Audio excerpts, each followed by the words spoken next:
الحمد لله نحمده ونستعينه ونستغفره ونؤمن به ونتوكل عليه ونعوذ بالله من شرور أنفسنا ومن سيئات أعمالنا من يهده الله فلا مضل له ومن يضلله فلا هادي له ونشهد أن لا إله إلا الله وحده لا شريك له ونشهد أن سيدنا ونبينا مولانا محمدا عبده ورسوله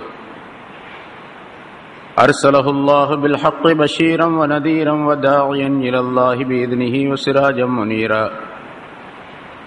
أما بعد فقد قال الله تعالى في كلامه القديم أعوذ بالله من الشيطان الرجيم بسم الله الرحمن الرحيم وما من دابة في الأرض إلا على الله رزقها ويعلم مستقرها ومستودعها كل في كتاب مبين وهو الذي خلق السماوات والأرض في 6 أيام وكان عرشه على الماء ليبلوكم أيكم أحسن عملا ولئن قلت إنكم مبعوثون من بعد الموت ليقولن الذين كفروا إن هذا إلا سحر مبين صدق الله العظيم. கண்ணியத்திற்குரிய பெரியோர்களே, சகோதரர்களே, அல்லாஹ் தஆலாவுடைய பேரருளால் 684வது வாரமாக தஃப்சீருடைய இந்த தொடர் பயான் ஆரம்பிக்கப்படுகிறது. சூரா ஹூத் என்ற அத்தியாயத்தினுடைய ஆரம்ப சில ஆயத்துகள் இதற்கு முன்னால் விளக்கப்பட்டன.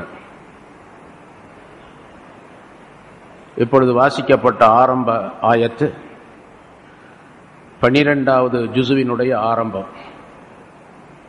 11 ஜுசுக்கள் முடிந்து 12வது ஜுசுவுடைய ஆரம்பம். உலகத்தில் மனிதன் தன்னுடைய வாழ்க்கையினுடைய ஜீவனாம்சத்தை தேடுவதற்காக வேண்டி, அதாவது உணவுப் பொருள்களை தேடுவதற்காக வேண்டியும் பணங்காசுகளை தேடுவதற்காக வேண்டியும் தன்னுடைய வாழ்க்கையை வீணாக்கிக் கொள்ளுகின்றான். வாழ்க்கையினுடைய நோக்கம் என்னவோ அந்த நோக்கத்தை தவற விட்டு விடுகின்றான். அல்லாஹ் தஆலா இந்த உலகத்தை படைத்த ஆரம்ப காலத்திலேயே ஒவ்வொரு மனிதனுக்கும் என்ன கிடைக்கும் என்பதை முடிவு செய்து வைத்திருக்கின்றான், எழுதி வைத்து விட்டான். உலகில் மனிதன் எவ்வளவு முயற்சித்தாலும் எது எழுதப்பட்டதோ அதுதான் கிடைக்கும். மனிதனுக்கு கொடுக்கப்படக்கூடிய ரிஸ்க், உணவு சம்பந்தப்பட்ட விஷயம், அதுவும் முடிவு செய்யப்பட்டது. முடிவு செய்யப்பட்ட அந்த உணவு நிச்சயமாக மனிதனுக்கு கிடைத்தே தீரும். ஒருவருக்கு என்ன உணவு நிர்ணயம் செய்யப்பட்டதோ அது கண்டிப்பாக அவருக்கு கிடைத்தே தீரும். ஆனால் உலகத்திலே முயற்சி செய்ய வேண்டும், உழைக்க வேண்டும், செயல்பட வேண்டும் என்ற விதிகள் எல்லாம் இருக்கின்றன. அவற்றை செய்யும் பொழுது அல்லாஹ் தஆலா எதை நிர்ணயம் செய்திருக்கின்றானோ அது கிடைக்க செய்யும். கொஞ்சம் முயற்சி செய்தால் போதுமானது. அதற்காக வேண்டி தனக்கு உணவு கிடைக்க வேண்டும், பொருள் கிடைக்க வேண்டும் என்பதற்காக வேண்டி காலம் முழுவதும் அதிலேயே ஈடுபட்டு கொண்டு அல்லாஹுடைய கடமைகளை கட்டளைகளை மறந்து வாழக்கூடிய சூழ்நிலை இருந்தால் அது மிகப்பெரிய குற்றத்திற்குரியது என்பதையும் அல்லாஹ் தஆலா பல இடங்களிலே சொல்லி காட்டினான். இந்த ஆயத்தினுடைய ஆரம்பத்தில் அல்லாஹ் தஆலா ஒரு கருத்தை சொல்லுகின்றான். வமா மின் தாப்பத்தின் ஃபில் அர்தி இல்லா அலல்லாஹி ரிஸ்குஹா. இந்த பூமியிலே ஊர்ந்து திரியக்கூடிய எந்த உயிரினமும் அதற்கு உணவளிப்பது அல்லாஹ்வின் மீது கடமையாகவே தவிர இல்லை. அதாவது அல்லாஹ்வின் மீது கடமையாகத்தான் இருக்கின்றது, அல்லாஹ் பொறுப்பேற்றுக் கொண்டவனாக இருக்கின்றான் என்ற கருத்தை சொல்லுகின்றான். தாப்பத் என்று சொன்னால் பூமியிலே வாழுகின்ற ஊர்ந்து திரிகின்ற பொருள், உயிரினம் என்பதாக பொருளாகும். அது மனிதனாக இருந்தாலும் சரி, அல்லது மனிதனை விட பெரிய உருவம் கொண்டதாக இருந்தாலும் சரி, அல்லது எறும்பை போன்றதாக இருந்தாலும் சரி, எறும்பை விட மிகச் சிறிய பொருளாக ஒரு உருவமாக இருந்தாலும் சரி, எல்லாவற்றிற்கும் அல்லாஹ் தஆலா ரிஸ்கை ஏற்படுத்தி இருக்கின்றான். அந்த ரிஸ்க், அந்த உணவு, இந்த இடத்துல ரிஸ்க் என்பதற்கு பொதுவான அர்த்தம் கொடுக்கப்படக்கூடியது என்பது. அதில் முன்னால சில ஆயத்துகளில் விளக்கம் சொல்லி இருக்கின்றோம். ஆனால் இந்த இடத்துல அல்லாஹ் தஆலா ரிஸ்க் என்று சொல்லுவது மனிதன் சாப்பிடக்கூடிய பொருள், அதே மாதிரி உயிரினங்கள் சாப்பிடக்கூடிய பொருள். அந்த பொருள்களை அல்லாஹ் தஆலா கொடுப்பதாக வாக்களித்திருக்கின்றான், அதாவது பொறுப்பேற்றுக் கொண்டிருக்கின்றான் என்பதை சொல்லுகின்றான். பொறுப்பேற்றுக் கொண்டிருக்கின்றான் என்று சொன்னால் கட்டாய கடமை என்பது கிடையாது. அல்லாஹுவின் மீது கடமையாக விதிக்கக்கூடிய எந்த சட்டமும் கிடையாது. எந்த சக்தியும் அல்லாஹ் மீது ஒரு காரியத்தை விதியாக்க முடியாது, கட்டாயமாக்க முடியாது. அவன் விரும்பினால் செய்வான், விரும்பினால் விட்டு விடுவான், செய்யாமல் விட்டு விடுவான். ஆனால் இங்கே பொறுப்பேற்றுக் கொண்டதை அல்லாஹால நிறைவேற்றிய தீர்வான். அல்லாஹால வாக்குக்கு மாற்றம் செய்ய மாட்டான், வாக்குறுதிக்கு மாற்றம் செய்ய மாட்டான். வமா மின் தாப்பத்தின் ஃபில் அர்தி இல்லா அலல்லாஹி ரிஸ்குஹா, அல்லாஹ்வின் மீது அந்த பொறுப்பு இருக்கின்றது என்பதை குறிப்பிடுகின்றான் இந்த ஆயத்தில். அதாவது உணவு கொடுக்கக்கூடிய பொறுப்பை அல்லாஹால ஏற்றுக்கொண்டிருக்கின்றான். உணவு கிடைக்க வேண்டும் என்று மனிதன் கவலைப்பட வேண்டிய அவசியம் இல்லை. அந்த உணவு நிர்ணயிக்கப்பட்ட அந்த உணவு மனிதனை தேடிக்கொண்டிருக்கின்றது. ரசூலுல்லாஹி ஸல்லல்லாஹு அலைஹி வஸல்லம் அவர்கள் மற்றொரு ஹதீஸிலே சொல்லுகின்றார்கள், மனிதன் உணவை தேடி அலைகின்றான், உணவை தேடி பிரயாணம் செய்கின்றான், உணவை தேடி பாடுபடுகின்றான். ஆனால் அந்த உணவு மனிதனை தேடிக்கொண்டிருக்கின்றது. இவனிடத்தில் எப்படி போய் சேருவது என்று அந்த உணவு தேடிக்கொண்டிருக்கின்றது. உணவு மனிதனை தேடிக்கொண்டிருக்கக்கூடிய நிலையில மனிதன் உணவை தேடி போக வேண்டிய அவசியம் என்ன இருக்கின்றது? ஆனால் இதிலே முன்னால் சொல்லப்பட்டபடி எந்த முயற்சியும் செய்யாமல் வீட்டுக்குள்ளே உட்கார்ந்து கொண்டால் உணவு வந்துவிடும் என்று அர்த்தம் அல்ல. அது செய்யக்கூடாது. தவக்குல், அல்லாஹ் மீது நம்பிக்கை வைக்க வேண்டும். நம்பிக்கை வைத்துக் கொண்டு பேசாமல் ஒரு மூலையில உட்கார்ந்து விடுவது என்று அர்த்தம் அல்ல. எதிரிகள் ஒரு நாட்டை தாக்கவிருக்கின்றார்கள், எதிரிகள் நம்முடைய நாட்டை தாக்கவிருக்கின்றார்கள். அல்லாஹ் மீது நம்பிக்கை வைத்து வீட்டுக்குள்ளேயே மஸ்ஜிதிலேயே உட்கார்ந்து விட்டால் வரக்கூடியவர்கள் தாக்கி அழித்து நாசமாக்கி விட்டு போய்விடுவார்கள். மக்களை கொலை செய்து சூறையாடி எல்லாம் செய்துவிட்டு போய்விடுவார்கள். அல்லாஹ் மீது தவக்குல் வைக்க வேண்டும். எதிரிகள் வந்துவிட்டால் அவர்களை தடுத்து நிறுத்துவதற்காக வேண்டி ஆயுதங்களுடன் அங்கே செல்ல வேண்டும். தவக்குல் என்ற நம்பிக்கையிலே மிகப்பெரிய வலுப்படைத்தவர்களாக ரசூலுல்லாஹி ஸல்லல்லாஹு அலைஹி வஸல்லம் அவர்களும் சஹாபாக்களும் இருந்தார்கள். போர் என்று வரும்பொழுது அந்த போருக்காக வேண்டிய ஆயத்தமாகி ஆயுதங்களோடு அவர்கள் போனார்கள் என்ற வரலாற்றை நாம் பார்க்கின்றோம். அதுபோன்று அல்லாஹ் தஆலா ரிஸ்குக்கு பொறுப்பேற்றுக் கொண்டிருக்கின்றான் என்று சொன்னால் பேசாமல் உட்கார்ந்தால் வந்துவிடும் என்று பொருள் அல்ல. அல்லாஹ் தஆலா பொறுப்பேற்றுக் கொண்டிருக்கின்றான் என்ற நம்பிக்கை வேண்டும். அந்த நம்பிக்கையோடு உழைக்க வேண்டும், அந்த நம்பிக்கையோடு செயல்பட வேண்டும் என்பதை அல்லாஹ் தஆலா இங்கே குறிப்பிடுகின்றான். அல்லாஹ் தான் கொடுக்கின்றான் என்ற நம்பிக்கை உறுதிப்பட இருக்க வேண்டும். ஒரு பெரியவரிடத்தில், ஒரு ஞானவானிடத்தில் கேட்கப்பட்டது, நீங்கள் எப்படி சாப்பிடுகிறீர்கள் என்பதாக. அப்போ அவர் பதில் சொன்னார், அல்லதி ஹலகர் ரஹா யஅதிஹா பித்தஹீன், மாவு அரைக்கக்கூடிய கல். இப்ப மாவு அரைக்கிறதுக்கு முந்த ஆட்டுக்கல் அப்படின்னு சொல்லுவாங்க, மாவு அரைக்கக்கூடிய கல் திருகை அப்படின்னு சொல்லப்படும். ரஹானா திருகைன்னு அர்த்தம். இப்ப திருகைனா யாருக்குமே தெரியாது, எல்லாம் மிக்சி தான் தெரியும். சரி, நம்ம இப்ப உள்ள இதை வச்சுக்கோ, மிக்சியை படைத்த அல்லாஹ் தஆலா மாவையும் படைத்திருக்கின்றான் அப்படின்னு சொன்னார். மிக்சி இருந்துச்சுன்னு சொன்னா மாவு அரைக்கிறதுக்கு தான் இருக்கும். அதன் மூலமாக அரைக்கப்பட்ட மாவு மனிதனுக்கு உணவாக பயன்படும் என்ற கருத்தில் அவர் சொல்ல. எப்படி சாப்பிடுகின்றீர்கள் என்று கேட்ட பொழுது, திருகையை படைத்த ஒருவன் மாவையும் படைத்தான் என்பதாக சொன்னார். அதாவது திருகையை மாவு அரைப்பதற்காக அல்லாஹ் தஆலா கொடுத்திருக்கின்றான். அந்த திருகையின் மூலமாக அரைக்கப்பட்ட அந்த மாவு உணவாக பயன்படுத்தப்பட்டு எனக்கு கொடுக்கப்படுகின்றது என்ற கருத்தை சொல்லுகின்றார். ஒரு ஞானமுள்ள விஷயம் அது. இன்னொன்று சொன்னார்கள், வல்லதி ஷத்தகல் அஷ்தாக ஹுவ காலிகுல் அர்ஸாக், பல்லையும் தாடைகளையும், பல்லு நாக்கு அதை சார்ந்திருக்கக்கூடிய தாடை, இந்த தாடைகளை படைத்த அல்லாஹ் தஆலா ரிஸ்கையும் படைத்திருக்கின்றான் என்பதாக சொன்னார்.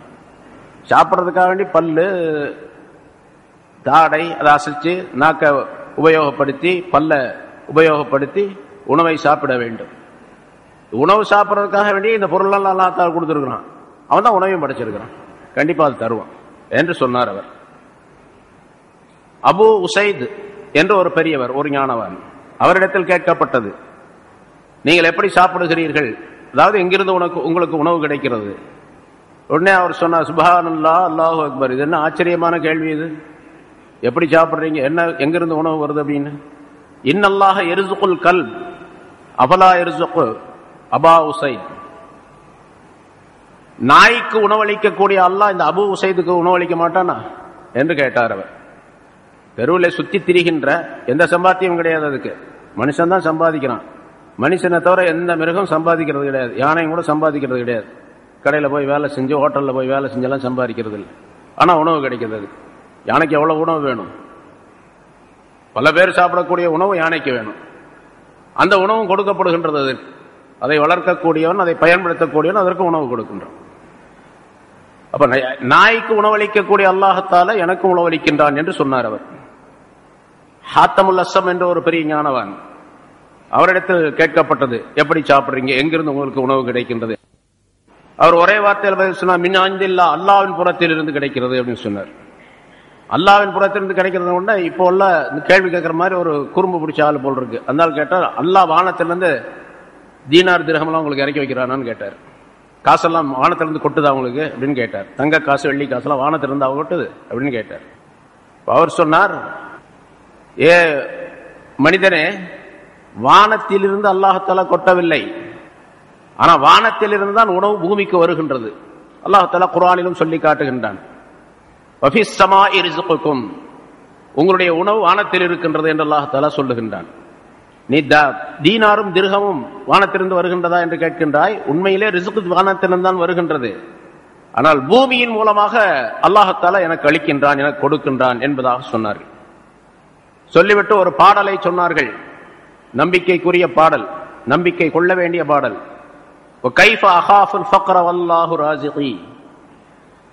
நான் எனக்கு அல்லாஹ் உணவளிக்கக்கூடியவனாக இருக்கும் நிலைமையில் நான் வறுமையை எப்படி பயப்படுவேன்? நான் ஏன் பயப்பட வேண்டும்?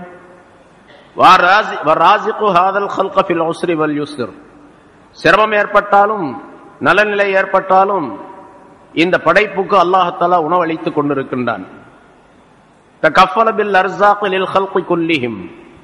உயிரினங்கள் அனைத்திற்குமே உணவளிப்பதாக அல்லாஹ்தஆலா பொறுப்பேற்றுக் கொண்டிருக்கின்றான்.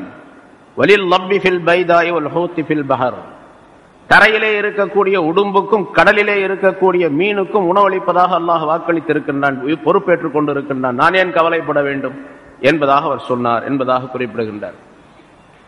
ஆனால் உண்மையிலேயே அல்லாஹ் மீது முழுமையான நம்பிக்கை வைத்தால், ஈமான் வலிமையாக இருந்தால், நிச்சயமாக அல்லாஹ்தஆலா மறைமுகமான நிலையிலே அல்லாஹ்வின் புறத்திலிருந்து உணவளிப்பான். நிறைய சம்பவங்கள் வரலாற்றிலே நாம் பார்க்கின்றோம். மூசா அலைஹிஸ்ஸலாத்துடைய கௌமுகளுக்கு எப்படி உணவளித்தான்?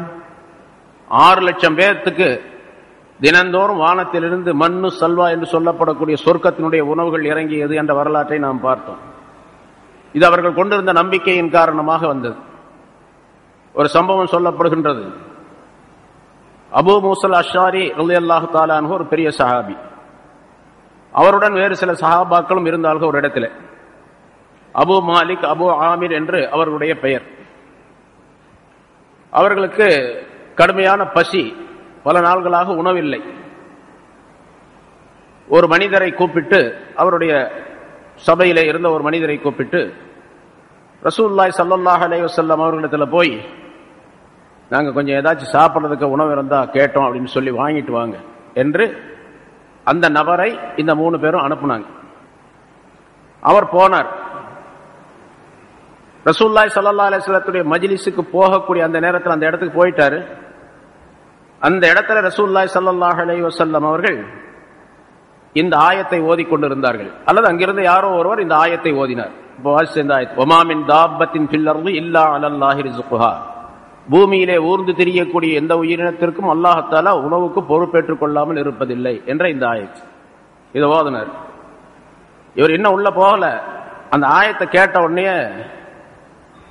அஷ்ஷாரியீன்கள், அதாவது அபூ மூஸா அஷ்ஷாரியுடைய அந்த குழுவினர், இவங்க என்ன இந்த மிருகத்தை விட இந்த உயிரினங்களை விட கேவலமானவங்களா போயிட்டாங்களா? எல்லா உயிரினங்களுக்கும் அல்லாஹ் உணவளிப்பதாக இந்த ஆயத்துல சொல்றான், இவங்களுக்கு உணவளிக்க மாட்டானா? ரசூலுல்லாஹி ஸல்லல்லாஹு அலைஹி வஸல்லம் ஏன் போய் கேட்கணும் அப்படின்னு சொல்லிட்டு திரும்ப போயிட்டார். போய் கேட்காமலேயே போயிட்டார். நான் அங்க போய் என்ன சொன்னாருன்னு கேட்டா, உங்களுக்கு ரொம்ப விரைவிலேயே ஒரு நல்ல செய்தி வரும் அப்படின்னு மட்டும் சொன்னார். உணவு நீங்க போனையா கேட்டியா? நான் போனேன் கேட்டேன் அப்படின்லாம் எந்த விஷயம் சொல்ல அவங்களுக்கு கேட்கல. போன உடனே அதை சொல்லிட்டார். அபுஷிரு அத்தாக்குமுல் கௌஸ், உங்களை காப்பாற்றக்கூடிய, உங்களுக்கு நன்மை தரக்கூடிய ஒரு விஷயம் உங்களிடத்துல வரும் அப்படின்னு சொல்லிட்டார். அவங்க நினைச்சுக்கிட்டாங்க, சரி இவர் அனுப்பிட்டு ரசூலுல்லாஹி ஸல்லல்லாஹு அலைஹி வஸல்லம் ஏதோ உணவு கொடுத்து விட்டதா சொல்லியிருக்காங்க போல் இருக்கு அப்படின்னு அவங்க நினைச்சுக்கிட்டாங்க. கொஞ்ச நேரம் ஆச்சு. அதே மாதிரி ஒருத்தர் வந்து 2 மனிதர்கள் வந்தாங்க. 2 பேரும் ஒரு பெரிய சகன், பெரிய தாம்பாளத்தை எடுத்து வந்தார்கள். 2 பேரும் தூக்க முடியாம ஒரு பெரிய தாம்பாளம், அதுல நிறைய வகை வகையான உணவுகள்லாம் இருந்துச்சு. இதை கொடுத்துட்டு வர சொன்னாங்க அப்படின்னு மட்டும் கொடுத்தாங்க அவங்க. சரி, இவங்க முதல்ல என்ன சொல்லியிருக்காரு அவரு, உங்களுக்கு சீக்கிரமே உங்களுக்கு நல்ல செய்தி வரும் அப்படின்னு சொல்லியிருக்கிறார். சரி, ரசூலுல்லாஹ் கொடுத்து விட்டுருக்காங்க போல் இருக்குது அப்படின்னு உட்கார்ந்தாங்க. எல்லாரும் சாப்பிட்டாங்க. வயிறு நிறைய எல்லாம் சாப்பிட்ட பிறகும் கூட அதுல மீதி இருந்துச்சு அந்த உணவு. அவங்க நினைச்சாங்க ரசூலுல்லாஹி ஸல்லல்லாஹு அலைஹி வஸல்லம் நம்மளுக்கு கொடுத்தாங்க, அவங்க சாப்பிட்டாங்களா இல்லையா? ஏன்னா பெரும்பாலும் ரசூலுல்லாஹி ஸல்லல்லாஹு அலைஹி வஸல்லம் அடுத்தவங்களுக்கு கொடுத்துருவாங்க, தாங்க சாப்பிட மாட்டாங்க. அப்படி ஒரு சூழ்நிலை. கேட்டதுனால கொடுத்துட்டாங்க போல இருக்குது அப்படின்னு சொல்லிட்டு மீதி இருக்கக்கூடிய உணவையும் எடுத்துக்கொண்டு ரசூலுல்லாஹி ஸல்லல்லாஹு அலைஹி வஸல்லம் இவங்க போறாங்க. அபூ மூஸா அஷ்அரி அவங்க எல்லாம் போறாங்க. போய் யா ரசூலல்லாஹ், இந்த மாதிரி நீங்க உணவு கொடுத்து விட்டீங்க, ரொம்ப அற்புதமான உணவு, ரொம்ப சுவையா இருந்தது, இது மாதிரி உணவு நாங்கள் சாப்பிட்டதே இல்லை, அவ்வளவு அற்புதமான உணவு அப்படின்னு சொன்னாங்க. ரொம்ப அதிகமாகவும் இருந்துச்சு, ரொம்ப ருசியாகவும் இருந்துச்சு அப்படின்னு சொன்னாங்க. ரசூலுல்லாஹி ஸல்லல்லாஹு அலைஹி வஸல்லம் மேலே எங்கேயும் பார்த்தாங்க. நான் எங்க உணவு அனுப்பினேன்? அனுப்பவே இல்லையே அப்படின்னாங்க. உங்களுக்கு உணவே அனுப்பவே இல்லையே அப்படின்னாங்க. யார் வந்தது? அப்ப இந்த மாதிரி அனுப்பணும், இந்த ஒரு ஆள் அனுப்பணும், அவர் தான் வந்து சொன்னாரு. அதுக்கு பிறகு 2 பேர் கொண்டு வந்தாங்க அப்படின்னு விவரம்லாம் சொல்லியிருப்பாங்க. அந்த வந்தார் பாருங்க, அவரை கூப்பிட்டு கேட்டாங்க ரசூலுல்லாஹி ஸல்லல்லாஹு அலைஹி வஸல்லம், என்ன விஷயம் அப்படின்னு சொல்லிட்டு. யார சொல்ல, நான் உங்கள்கிட்ட வந்தேன், இவங்க அனுப்புனாங்க, தாங்க வந்தபோது, நான் வந்தபோது இந்த இடத்துல தாங்க இந்த ஆயத்தை ஓதிக்கொண்டு இருந்தீர்கள், வமா மின் தாப்பத்தின் இல்லா அலல்லாஹ் ஃபில் அர்தி இல்லா அலல்லாஹ் ரிஸ்குஹாங்கிற ஆயத்தை ஓதிட்டு இருந்தீங்க. உயிரினத்திற்கு, எல்லா உயிரினத்திற்கும் உணவளிக்கக்கூடிய அந்த அல்லாஹ் இவர்களுக்கு உணவளிக்க மாட்டானா என்பதாக நினைத்து நான் போய்விட்டேன் என்பதாக சொன்னார் அவர். இப்ப ரசூலுல்லாஹி ஸல்லல்லாஹு அலைஹி வஸல்லம் அவர்கள் சொன்னார்கள், அந்த உணவு அல்லாஹ்வின் புறத்திலிருந்து உங்களுக்கு அனுப்பப்பட்டது, ஆகவே நீங்க அதை சாப்பிடுங்கள், சாப்பிட்டதனால எந்த விதமான குற்றமும் இல்லை என்று ரசூலுல்லாஹி ஸல்லல்லாஹு அலைஹி வஸல்லம் சொன்னார் என்று ஒரு வரலாறு, ஒரு சம்பவம் குறிப்பிடப்படுகின்றது. அல்லாஹ் தஆலா இப்படியும் உணவை கொடுப்பான், ஆனால் அதுக்கு பெரிய நம்பிக்கை வேணும். சஹாபாக்களை போல எல்லாம் சஹாபாக்கள் மிக உயர்ந்த அந்தஸ்தில் உள்ளவர்கள், ஈமானிலே ரொம்ப வலுவானவர்கள். ஏதாவது சிக்கலான சிரமமான நேரத்தில் இப்படியும் அல்லாஹ் தஆலா உணவளிப்பான். சரி, ஆனா அதனால எல்லா மனிதருக்கும் இப்படி கிடைக்குங்கிற கேரண்டி எல்லாம் கிடையாது. மற்ற மனிதர்கள்லாம் உழைக்க வேண்டும், உழைத்தால் தான் பொருள் கிடைக்கும், அதன் மூலமாக உணவு பெற முடியும். ஆக அல்லாஹ் தஆலா உணவளிக்க பொறுப்பேற்றுக் கொண்டிருக்கின்றான் என்ற இந்த நம்பிக்கை இருக்க வேண்டும். மற்றொரு ஹதீஸிலே ரசூலுல்லாஹி ஸல்லல்லாஹு அலைஹி வஸல்லம் சொன்ன செய்தி, தவக்குல் சம்பந்தமாக சொல்லுகின்றார்கள்.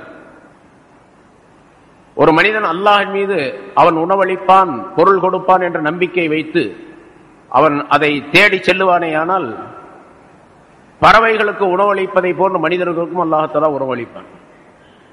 பறவைகள் காலையிலே ஸல்லல்லாஹு அலைஹி வஸல்லம் சொல்லுகின்றார்கள், பறவைகள் காலையிலே தங்களுடைய கூடுகளிலிருந்து வெளியே செல்லும் பொழுது அது காலி வயிற்றுடன் செல்லுகின்றது. மாலை நேரத்தில் கூட்டுக்கு திரும்பி வரும் பொழுது வயிறு நிரம்பியதாக திரும்பி வருகின்றது. யார் சாப்பாடு வச்சிருந்தா, இங்க சாப்பாடு இருக்குது வந்து சாப்பிட்டு போகணும், எந்த பறவையாவது யாராவது கூப்பிட்டாங்களா? பாட்டுக்கு போகுது, வயிறு நேரம் சாப்பிட்டு வந்துருது. எப்படி போகுது, எங்க போகுது அப்படிங்கறதெல்லாம் தெரியாது. எல்லா பறவைகளும், பல்லாயிரக்கணக்கான பல கோடிக்கணக்கான பறவைகள் காலையிலே வெறும் வயிற்றுடன் வெளியே செல்லுகின்றன. திரும்பி வரும் பொழுது பிதானா, வயிறு நிரம்பியவையாக திரும்பி வருகின்றன என்று சொல்லுகின்றார்கள்.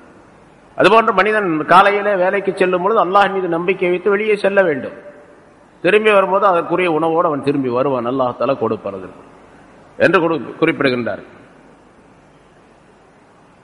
உணவு மனிதனை தேடிக்கொண்டிருக்கின்றது, மனிதன் அதை தேடி போக வேண்டிய அவசியம் இல்லை. அதாவது அதன் பின்னாலேயே சுற்றி கொண்டிருக்க வேண்டிய அவசியம், முயற்சி செய்ய வேண்டியது அவ்வளவுதான்.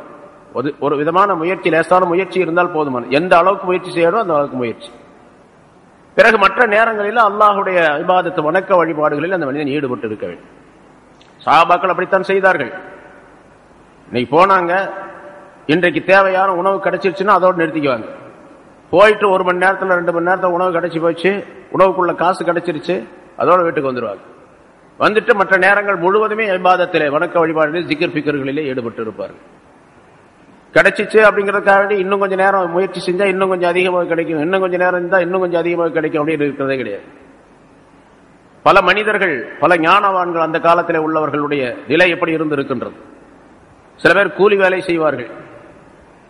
போய் கூலி வேலை செய்யறாங்க பாருங்க, ஒரு நாளைக்கு இப்ப 100 200 கொடுக்குறாங்க. அந்த மாதிரி அந்த காலத்துல 10 காசு 20 காசு அப்படின்னு கொடுத்திருப்பாங்க. ஒரு 10 ரூபா 5 ரூபா 10 தினார் 20 தினார் அப்படி கொடுத்திருப்பாங்க, திரகம் அப்படி கொடுத்திருப்பாங்க. சில மனிதர்களுடைய சில பேருடைய வரலாறு சொல்லப்படுகின்றது. அவர் போவார், ஒரு நாள் முழுவதும் உழைப்பார். ஒரு நாள் முழுவதும், அதாவது சனிக்கிழமை அல்லது வியாழக்கிழமை அப்படின்னு கணக்கு வச்சிருந்தார். காலையில் போயிட்டு வேலை செய்வார். அன்னைக்கு பூரா உழைப்பதின் காரணமாக அவருக்கு என்ன பொருள் கிடைக்கின்றதோ அந்த பொருள் ஒரு வாரத்துக்கு அவருக்கு போதுமானது, அவருக்கு அவருடைய குடும்பத்தினருக்கு போதுமானது. ஒரு நாள் வேலை செஞ்சா ஒரு வாரத்தினுடைய பொருள் வந்துடும். அதனால அடுத்து அந்த 6 நாள் 7 நாள்ல ஒரு நாள் வேலை செய்வார், 6 நாள் எங்கேயும் போக மாட்டார். 6 நாள் இரவு பகலாக அல்லாஹுடைய இபாதத்திலே ஈடுபட்டு இருப்பார் அவரும் அவருடைய குடும்பத்தினர். ஏன்னா அவருக்கும் அவருடைய குடும்பத்தினருக்கும் ஒரு வாரத்துக்கு தேவையான பொருள் ஒரு நாள்ல கிடைச்சிருச்சு இவருக்கு. இப்ப அப்படிலாம் இருந்தா என்ன ஆகும்? அப்படி இருக்கணும் கட்டாயம் கிடையாது. அது ஷரியாத்தாக மார்க்கமாக ஆக்கப்படவில்லை. இது ரொம்ப உயர்ந்த அந்தஸ்திலே உள்ளவர்களுக்குரிய நிலை. பொதுவாக பொருள் சேமிக்கலாம், உணவை சேமித்து வைக்கலாம், பொருளை சேமித்து வைக்கலாம். சேமித்து வைப்பதற்கு அளவு இருக்கின்றது. இமாம் கஸாலி ரஹ்மத்துல்லாஹி அலைஹி அவர்கள் சொல்லுகின்றார்கள், மார்க்க முறைப்படி ஹதீஸுடைய கருத்தின்படி ஒரு மனிதர் அதிகபட்சமாக சேமித்து வைப்பது ஒரு வருஷத்திற்குரிய பொருள் என்பதாக சொல்லப்பட்டிருக்கு. சில மனிதர்களை நம்ம பார்க்கிறோம், சம்பாதிக்கிறாங்க. அவர் இருக்கிற வரைக்கும் இன்னொரு 50 வருஷத்துக்கு இருப்பார்னு வச்சுங்க. இப்பதான் 20 வயசு ஆச்சு அவருக்கு, இன்னொரு 50 வருஷத்துக்கு இருப்பாரு, 70 வயசு. அதுக்கு பின்னால் அவருடைய பிள்ளைங்கள்லாம் வருவாங்க. அவர் 70 வயசு வரைக்கும் வாழ்றதுக்கு, அதுக்கு பின்னால் அவங்களுடைய பிள்ளைகள் வாழ்றதுக்கு, அதுக்கு பின்னால் அவங்க பேர பிள்ளைகள்லாம் வாழ்றதுக்கு சேர்த்து சேமிச்சு வைப்பாங்க. அப்படி சேமிக்கக்கூடிய அமைப்பு மார்க்கத்தில் கிடையாது. ஆனால் அப்படி சேமித்தால் அதிகமாக தான தர்மங்கள் செய்ய வேண்டும். அப்படி சேமிக்கிறதா இருந்துச்சு, அல்லாஹ் தஆலா கொடுத்தான், ஹலாலான முறையில அதை கொடுத்தால் அதை வாங்கிக் கொள்வதற்குரிய மறுப்பு கிடையாது. அதில் வாங்கிக் கொள்ளலாம், பெற்றுக் கொள்ளலாம். ஆனால் அதே நேரத்தில் அந்த பொருளுக்கு என்ன கடமைகள் இருக்குன்னா அந்த கடமைகளை சரியாக செய்ய வேண்டும். அப்படி கடமைகளை செய்யாமல் சேமித்து வைப்பதற்கு அது குற்றத்திற்குரியது. அதான் அல்லாஹ் தஆலா சொன்னான், வல்லதீன யக்னிஸூன ஸஹப வல் ஃபில்லத், ஸதகாவுடைய பாடத்தில், ஜகாத்துடைய பாடத்தில் சொல்லப்பட்டது முன்னால, தௌபாவுடைய சூரத்து தௌபாவில். தங்கத்தையும் வெள்ளியையும் சேமித்து வைத்து அல்லாஹ்வுடைய பாதையிலே செலவு செய்யாமல் இருப்பவர்கள், அது அவர்களுக்கு நரக நெருப்பிலே சூடு காட்டி சூடு போடப்படும், அவருடைய நெற்றியிலும் முதுகுகளிலும் விலாப்புறங்களிலும் சூடு போடப்படும் என்று அல்லாஹ் தஆலா சொன்னார். சேமிச்சு வைக்கிறாங்க, அல்லாஹ்வுடைய பாதையில செலவு செய்யல. செலவு செய்தால் அந்த குற்றம் கிடையாது. இந்த ஆயத்தை வந்தோடனே சஹாபாக்கள் பயந்தார்கள். யா ரசூலல்லாஹ், இந்த மாதிரி அல்லாஹ் தஆலா இந்த ஆயத்தை அருளினான், எங்களுக்கு அருளி இருக்கின்றான், எங்களுக்கு பயமா இருக்குது, பொருள் சேமிச்சு வச்சா இந்த மாதிரி தண்டனை கிடைக்குமோ அப்படின்னு சொல்லிட்டு, நாங்க எந்த பொருளை சேமித்து வைப்பது? தங்கம் வெள்ளியை சேமித்து வச்சா இந்த தண்டனை கிடைக்கும்னு சொல்றோம், வேற எந்த பொருளை நாங்கள் சேமித்து வைப்பது என்று கேட்டார். ரசூலுல்லாஹி ஸல்லல்லாஹு அலைஹி வஸல்லம் அவர்கள் சொன்னார்கள், லிசானுன் ஜாக்கிருன் கல்புன் ஷாக்கிருன் வ ஸௌஜத்துன் சாலிஹா. அதாவது zikr செய்யக்கூடிய நாக்கு, ஷுக்ர் செய்யக்கூடிய கல்பு மனம்,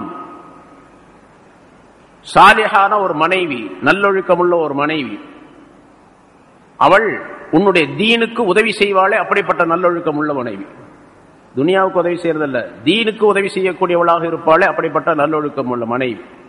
இந்த மூன்றும் நீங்கள் சேமித்து வைக்கக்கூடிய நல்ல பொருள் என்பதாக சொன்னார். சரி, இதை சஹாபாக்களுக்கு சொல்லப்பட்ட விஷயம். ஆனால் அதை எடுப்பது என்பது நம்மை போன்றவர்களுக்கு ரொம்ப சிரமமான காரியம். ஆக பொருள் சேமித்து வைக்கலாம், அதற்கு ஒரு அளவு இருக்கின்றது, அந்த அளவை மீறி சேமித்து வைப்பது கூடாது என்பதாக சொல்லப்பட்டிருக்கு. தண்டனைக்குரிய விஷயம். அப்படி அளவுக்கு அதிகமாக அல்லாஹ் தஆலா கொடுத்தான், இவர் பெற்றுக்கொண்டார், அதற்குரிய முறைப்படி நடக்க வேண்டும் என்பது நமக்கு சட்டமாக சொல்லப்பட்டிருக்கிறது.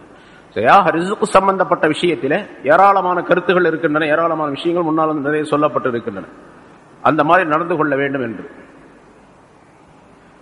அடுத்து அல்லாஹ் தஆலா சொல்றான், அல்லாஹ் தஆலா உணவளிப்பதற்கு, எல்லா உயிரினங்களுக்கும் உணவளிப்பதற்கு பொறுப்பேற்றுக் கொண்டிருக்கின்றான் என்ற கருத்து இந்த ஆயத்தில். வயஅலமு முஸ்தகர்ரஹா வ முஸ்தௌதஅஹா. அதே மாதிரி ஒவ்வொரு பொருளும் அது எந்த இடத்துல தங்கி இருக்கும், அது எந்த இடத்துல போய் சேரும், எந்த இடத்திற்கு போய் சேரும் என்பதையும் அவன் அறிந்தவராக இருக்கின்றான். வயஅலமு முஸ்தகர்ரஹா வ முஸ்தௌதஅஹா. இதே மாதிரி ஒரு ஆயத்து முன்னாலும் வந்தது, சூரத்துல் அன்ஆம் என்று நினைக்கிறேன். சூரத்துல் அன்ஆம்ல இது மாதிரி ஒரு கருத்து, இதே மாதிரி வாசகம் உள்ள ஒரு ஆயத்து வந்தது. யாலும் முஸ்தகர்ரஹா, அது தங்கி இருக்கக்கூடிய இடத்தையும் அவன் அறிவான். முஸ்தௌதாஹா, அது செல்லுகின்ற இடத்தையும் அறிவான். முஸ்தகர் என்பது தங்கி இருக்கக்கூடிய இடம். முஸ்தௌதா அப்படின்னு சொன்னா பிரயாணம் செல்லக்கூடிய இடம் அப்படின்னு அர்த்தம், பிரயாணம் செல்லுகின்ற இடம். ஆனால் இதுக்கு பல கருத்துக்கள் சொல்லப்பட்டு இருக்கின்றன. அது முன்னால் உள்ள அந்த ஆயத்தை விளக்கப்பட்டு இருக்கின்றது. முஸ்தகர் என்று சொன்னால் எந்த இடத்திலே, இந்த உலகத்திலே பூமியிலே ஒரு பொருள், ஒரு மனிதன் தங்கி இருக்கின்றானோ அல்லது ஒரு உயிர் தங்கி இருக்கின்றதோ அந்த இடத்தை அல்லாஹ் தஆலா அறிவான் என்று பொருள். அதாவது பூமியிலே மனிதனை எடுத்துக்கொண்டால் மனிதன் எந்த இடத்துல வசிக்கின்றான், எந்த இடத்துல வாழுகின்றான் என்பதை அல்லாஹ் தஆலா தெரிந்திருக்கின்றான். அதே போன்று ஒவ்வொரு பொருளும் ஒவ்வொரு உயிரினமும் அது எந்த இடம் தங்குவதற்கு சரியானதோ அந்த இடத்தில் அல்லாஹ் தஆலா அதை தங்க வைத்திருக்கின்றான் என்பதாகவும் கருத்தாகும். உதாரணமாக மனிதனை பூமியுடைய இந்த மேற்பரப்பிலே தங்க வைத்திருக்கின்றான் இல்லையா, நம்ம எல்லாம் இந்த இடத்துல தங்கி இருக்கிறோம். இந்த இடத்துல பாம்பு, பள்ளி, பூராம், அது இது இந்த மாதிரி தேல், விஷ ஜந்துக்கள், காட்டு மிருகம், பூலி, கரடி, யானை அதெல்லாம் இந்த இடத்துல இருக்குமா? அதெல்லாம் அது இருக்கக்கூடிய இடத்துல இருக்கு. அதுக்கு முஸ்தகர், தங்கி இருக்கக்கூடிய இடம் காடுகள். சரி, பாம்பு, இந்த எறும்பு, அதுபோன்ற சில பிராணிகள் பூமிக்கு கீழே உள்ள பொந்துகளிலே தங்கி இருக்கின்றன. எலி, இது போன்றவையெல்லாம். அது பூமிக்கு மேலையும் வசிக்க முடியாது, கடல்லையும் வசிக்க முடியாது, காட்டிலையும் வசிக்க முடியாது. காட்டிலையும் இருந்தாலும் கூட பூமிக்கு கீழே தான் இருக்குது. பாம்பு எங்க இருக்கும்? புற்றுக்குள்ள இருக்கும். எலி எங்க இருக்கும்? அதனுடைய வலைக்குள்ள இருக்கும். எறும்பு எங்க இருக்கும்? எறும்பு புற்றுக்குள்ள இருக்கும். அதுக்கு முஸ்தகர், அது தங்கி இருக்கக்கூடிய. அதை எல்லாற்றையும் அல்லாஹ் தஆலா அறிந்திருக்கின்றான். யாலும் முஸ்தகர்ரஹா, அவை தங்கி இருக்கக்கூடிய இடத்தையும் அறிந்திருக்கின்றான். ஓ முஸ்தௌதாஹா, அது எங்கே போய் சேரும், அதாவது பிரயாணப்பட்டு எங்கே போய் சேரும் என்பதையும் அறிந்திருக்கின்றான். பிரயாணப்பட்டு போய் சேரும் சொன்னா கடைசியாக முடிவு, அதனுடைய முடிவு என்ன? நம்ம சொல்றோம், நான் இறந்துட்டேன், மனுஷன் இறந்துட்டான், இறந்த உடனே கபரில் அடக்கிடுறாங்க. நம்முடைய அகீதா கொள்கை படிக்கு அங்கே ஆலமுல் பர்ஸஹ் என்ற அந்த ஆலத்திலே நம்முடைய ரூஹு, நம்முடைய உடலுடன், நம்ம ரூஹுடன் அங்கே இருக்கின்றோம். நல்லவர்களாக இருந்தால் சுகமா இருக்கிறாங்க, கெட்டவர்களாக இருந்தால் தண்டனையுடன் அங்கே இருக்கின்றார்கள் அப்படின்னு நம்பி இருக்கிறோம். சரி, ஒரு நாளைக்கு பல ஆயிரக்கணக்கான பூச்சி புழுக்களை நாம் பார்க்கின்றோம். எத்தனை கோடிக்கணக்கான எறும்புகள் மடிகின்றன, எத்தனை கோடிக்கணக்கான கொசுக்களை அடிச்சு சாகடிக்கிறாங்க, அல்லது மருந்து போட்டு சாகடிக்கிறாங்க. அதில் எத்தனை பிராணிகள் சாகின்றன வழியில, தெருக்களில், அதுல இதெல்லாம் நம்ம பார்க்கிறோம். உலகம் பூரா எடுத்துங்க, உலகம் முழுவதுமே, இந்த பூமி முழுவதுமே ஒரு நாளைக்கு எத்தனை எறும்பு செத்து போகும், ஒரு நாளைக்கு எத்தனை கொசு செத்து போகும். அதுக்கும் உயிர் இருந்துச்சு இல்லையா? அந்த உயிர் வெளியே போயிடுச்சு. போன பின்னால அது எங்க போகுது? மண்ணோட மண்ணா போகுது அப்படின்னு சொல்லுவோம். ஆனா கியாமத்தினால அல்லாஹ் தஆலா எல்லாத்தையும் எழுப்புவான்னு சொல்லியிருக்கிறோம். மனுஷனை மட்டுமல்ல, எல்லா உயிரினத்தையும் எழுப்புவான். எறும்பு, பாம்பு, பள்ளி, அது இது எல்லாமே அங்க வரும். மாடு, ஆடு, கோழி எல்லாமே அடுத்து சாப்பிட்ட கோழியெல்லாம் அங்க வரும். எத்தனை கோழி ஒரு நாளைக்கு இருக்கிறாங்க. அரபு நாட்டில் போய் பார்த்தீங்கன்னு சொன்னா ஒரு நாளைக்கு கோடிக்கணக்கான கோழிகளை சாப்பிடுறாங்க. லட்சக்கணக்கான மக்கள் கோடிக்கணக்கான கோழியை சாப்பிட்றாங்க. உலகம் பூரம் பார்க்க இதெல்லாம் உயிர் கொடுத்து எழுப்பப்படும். அது திரும்ப எங்க போகுமோ அந்த இடத்தையும் அல்லாஹ் தஆலா அறிஞ்சிடும். மனுஷனுக்கு மட்டும் நமக்கு தெரியுது ஆலமுல் பர்ஸஹ்ல இவர் இருப்பார் அப்படின்னு சொல்லிட்டு. ஆனா மற்ற உயிரினங்கள் அது எங்க இருக்கும் அப்படின்னு நமக்கு தெரியாது. எப்படி போகுது, எந்த இடத்துல இருக்குது, எந்த இடத்துல அது போய் பயணம் செய்து முடியுது, பயணம் அப்படிங்கறதெல்லாம் தெரியாது. அதையெல்லாம் அல்லாஹ் தஆலா அறிவான். யாலும் முஸ்தௌதாஹா, அது செல்லுகின்ற இடத்தையும் அல்லாஹ் தஆலா அறிவான். இது ஒரு அர்த்தம். இன்னொரு அர்த்தம் முஸ்தகர்ரஹா அப்படின்னு சொன்னா அது தங்கி இருக்கக்கூடிய இடத்தையும் அது இறந்து போகக்கூடிய இடத்தையும் அறிவார். இன்னொரு கருத்தின்படி தங்கி இருக்கக்கூடிய இடம் அப்படின்னு சொன்னா ஒரு மனிதன் அதனுடைய கர்ப்பம், ஒவ்வொரு பொருளும் அது உற்பத்தி ஆவதற்கு ஒன்று கர்ப்பத்திலே அது உருவாகி அது பெண்ணின் வழியாக, பெண் உயிரினத்தின் வழியாக அது வெளியாகும் இல்லையா? மனிதன் எப்படி பிறக்கின்றானோ அதே போன்று பல மிருகங்கள் கர்ப்பத்திலே அந்த குட்டியை தாங்கி இருந்து பிறகு வெளியாக்குகின்றன. சில பிராணிகளை பார்க்கிறோம், முட்டை போடும், அந்த முட்டையை அடை காக்கும். அடை காத்த பின்னால் அதிலிருந்து குட்டிகள் எல்லாம், குஞ்சுகள் எல்லாம் வெளியாகும். கோழியை பார்க்கிறோம், வாத்து பார்க்கிறோம். இதே மாதிரி முதலை இருக்குது, முதலை முட்டையை போட்டு முட்டையிலிருந்து குஞ்சு பொரிக்கும். அது ஒரு அதிசயமான பிராணி, அதிசயமான ஒரு குஞ்சு பொரிக்கக்கூடிய அமைப்பு இருக்கின்றதே. முதலை குட்டி போடக்கூடிய அமைப்பு ரொம்ப அற்புதமான அமைப்பு. அல்லாஹ் தஆலாவுடைய மிகப்பெரிய குதிரத்து. அதாவது முட்டையை கடல் ஓரத்துல அல்லது ஆற்று கரைகளில முட்டையிடும். அந்த முட்டையை இந்த கரையிலிருந்து அப்படி பார்த்துக்கிட்டே இருக்குமா, பார்த்துக்கிட்டே இருக்கும். அந்த முதலையுடைய பார்வை, இப்ப கோழி குஞ்சு பொறிக்கிறதா இருந்தா அடக்காக்கணும்.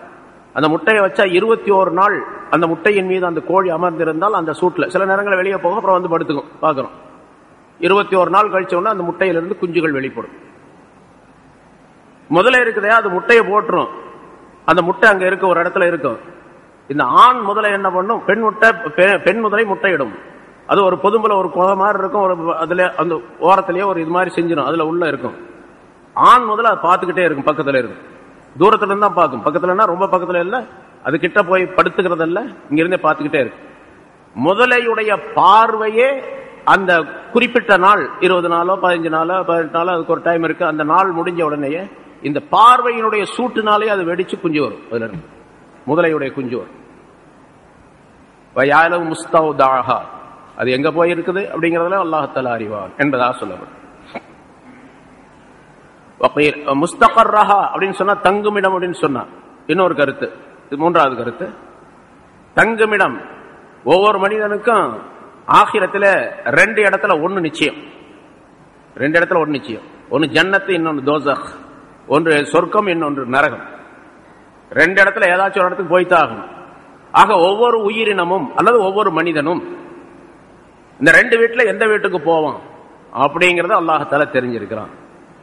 அதே மாதிரி முஸ்தௌதாபின்னு சொன்னா அவன் இருந்து கொண்டிருக்கக்கூடிய இடம், அதாவது அவனுடைய கபருங்கிற அர்த்தம். முஸ்தௌதா அப்படின்னு சொன்னா கபரு என்ற அர்த்தம் செய்யப்பட்டிருக்கு. அவன் கபருல இருக்கக்கூடிய நிலையை பற்றியும் அல்லாஹ் தஆலா அறிந்திருக்கிறான். அப்ப கபருல இருக்கிறதையும் தெரிஞ்சிருக்கிறான், கபருக்கு பின்னால் உள்ள வாழ்க்கையில் அவன் எங்க போய் சேருவான் என்பதையும் அல்லாஹ் தஆலா தெரிந்திருக்கின்றான், அறிந்திருக்கின்றான் என்பதாக இப்படி பல கருத்துக்கள் சொல்லப்பட்டு இருக்கின்றது. சரி, இங்க அல்லாஹ் தஆலா எல்லாவற்றையும் அறிந்திருக்கின்றான், புரிந்திருக்கின்றான், தெரிந்திருக்கின்றான், விளங்கி இருக்கின்றான். அவருடைய அறிவை விட்டும் எதுவே மறையாது. அது முன்னால் நிறைய சொல்லியிருக்கிறோம். அது அந்த கருத்தை அல்லாஹ் தஆலா இதில் சொல்லுகின்றான். சரி, அல்லாஹ் அறிஞ்சிருக்கிறான் அப்படிங்கிற அந்த விஷயம் இருக்குது பாருங்க, அது அவனுடைய அறிவில இருக்குது. இருந்தாலும் எல்லாவற்றையும் எழுதியும் வச்சிருக்கிறோம். குல்லுன் ஃபீ கிதாபி முபீன், ஒவ்வொன்றும் அந்த கிதாபிலே இருக்கின்றது, தெளிவான அந்த கிதாபிலே இருக்கின்றது. தெளிவான கிதாப்னா லௌஹுல் மஹ்ஃபூஸ். லௌஹுல் மஹ்ஃபூஸ் என்ற பலகையிலே ஒவ்வொன்றும் இருக்கின்றது. எல்லா விஷயமும் அதுல அல்லாஹ் தஆலா எழுதி வச்சிருக்கிறார் என்பதாக பொருளாகும். சரி, இது இந்த கருத்து முன்னால நிறைய வந்திருக்கு. வஹுவல் லதீ ஹலகஸ் ஸமாவாதி வல் அர்த ஃபீ 6 அய்யாம், அவன்தான் இந்த வானங்களையும் பூமியையும் 6 நாள்களிலே படைத்தான். வானங்களையும் பூமியையும் 6 நாள்களே. இதனுடைய கருத்து முன்னால் நிறைய பல இடங்கள்ல வந்து சொல்லியிருக்கோம். 6 நாள் அப்படிங்கிறது இந்த நாளையும் வச்சுக்கலாம். 24 மணி நேரம் கொண்ட ஒரு நாள் இருக்கு பாருங்க, இது மாதிரி 6 நாள். ஞாயிற்றுக்கிழமை ஆரம்பம், வெள்ளிக்கிழமை முடிவு. 6 நாள். ஞாயிறு, திங்கள், செவ்வாய், புதன், வியாழன், வெள்ளி. 6 நாள்ல இந்த வானங்கள் பூமி எல்லாம் படைச்சோம். அதுல வேறொரு ஹதீஸ்ல வந்திருக்க கருத்தின்படி அல்லாஹ் தஆலா வானத்தையும் வானங்களையும் வானங்களில் இருக்கக்கூடிய பொருளையும் 2 நாள்ல படைச்சான். பூமியையும் வானங்களை 2 நாள்ல படைச்சான், பூமியை 2 நாள்ல படைச்சான். இந்த வானங்கள் பூமியில் இருக்கக்கூடிய பொருள்கள் எல்லாத்தையும் சேர்த்து 2 நாள்ல படைச்சான் என்று கருத்து சொல்லப்பட்டு இருக்கின்றது. இதனுடைய உட்கருத்து, அதனுடைய ரகசியம் நமக்கு விளங்காது. அல்லாஹ் தஆலா குர்ஆன்ல சொன்னால் குன் ஃபயகூன். அல்லாஹ் தஆலா குன் என்று சொன்னால் ஆகிவிடு என்று சொன்னால் ஃபயகூன், அது ஆகிவிடும். உருவாகு என்று சொன்னால் உருவாகிவிடும். 6 நாள் எதுக்கப்பா? 6 நாள் எதுக்கு தேவை அப்படின்னு சொன்னா ஒரே ஒரு கருத்து சொல்லப்பட்டு இருக்கின்றது. மனிதர்களுடைய படிப்பினைக்காக வேண்டி, மனிதர்கள் எந்த வேலையை செஞ்சாலும் அவசரப்படக்கூடாது, நிதானமாக செய்ய வேண்டும் என்பதற்காக வேண்டி அல்லாஹ் தஆலா 6 நாள் என்று சொல்லுகின்றான் என்று விளக்கப்பட்டிருக்கின்றது. அல்லது அல்லாஹ் தஆலாவுக்கு தான் தெரியும் அந்த ரகசியம் 6 நாள்ல ஏன் படைச்சான் அப்படிங்கிறது. சரி, இந்த 6 நாள் அப்படிங்கிறது உலகத்துடைய நாளா ஆகிரத்துடைய நாளா?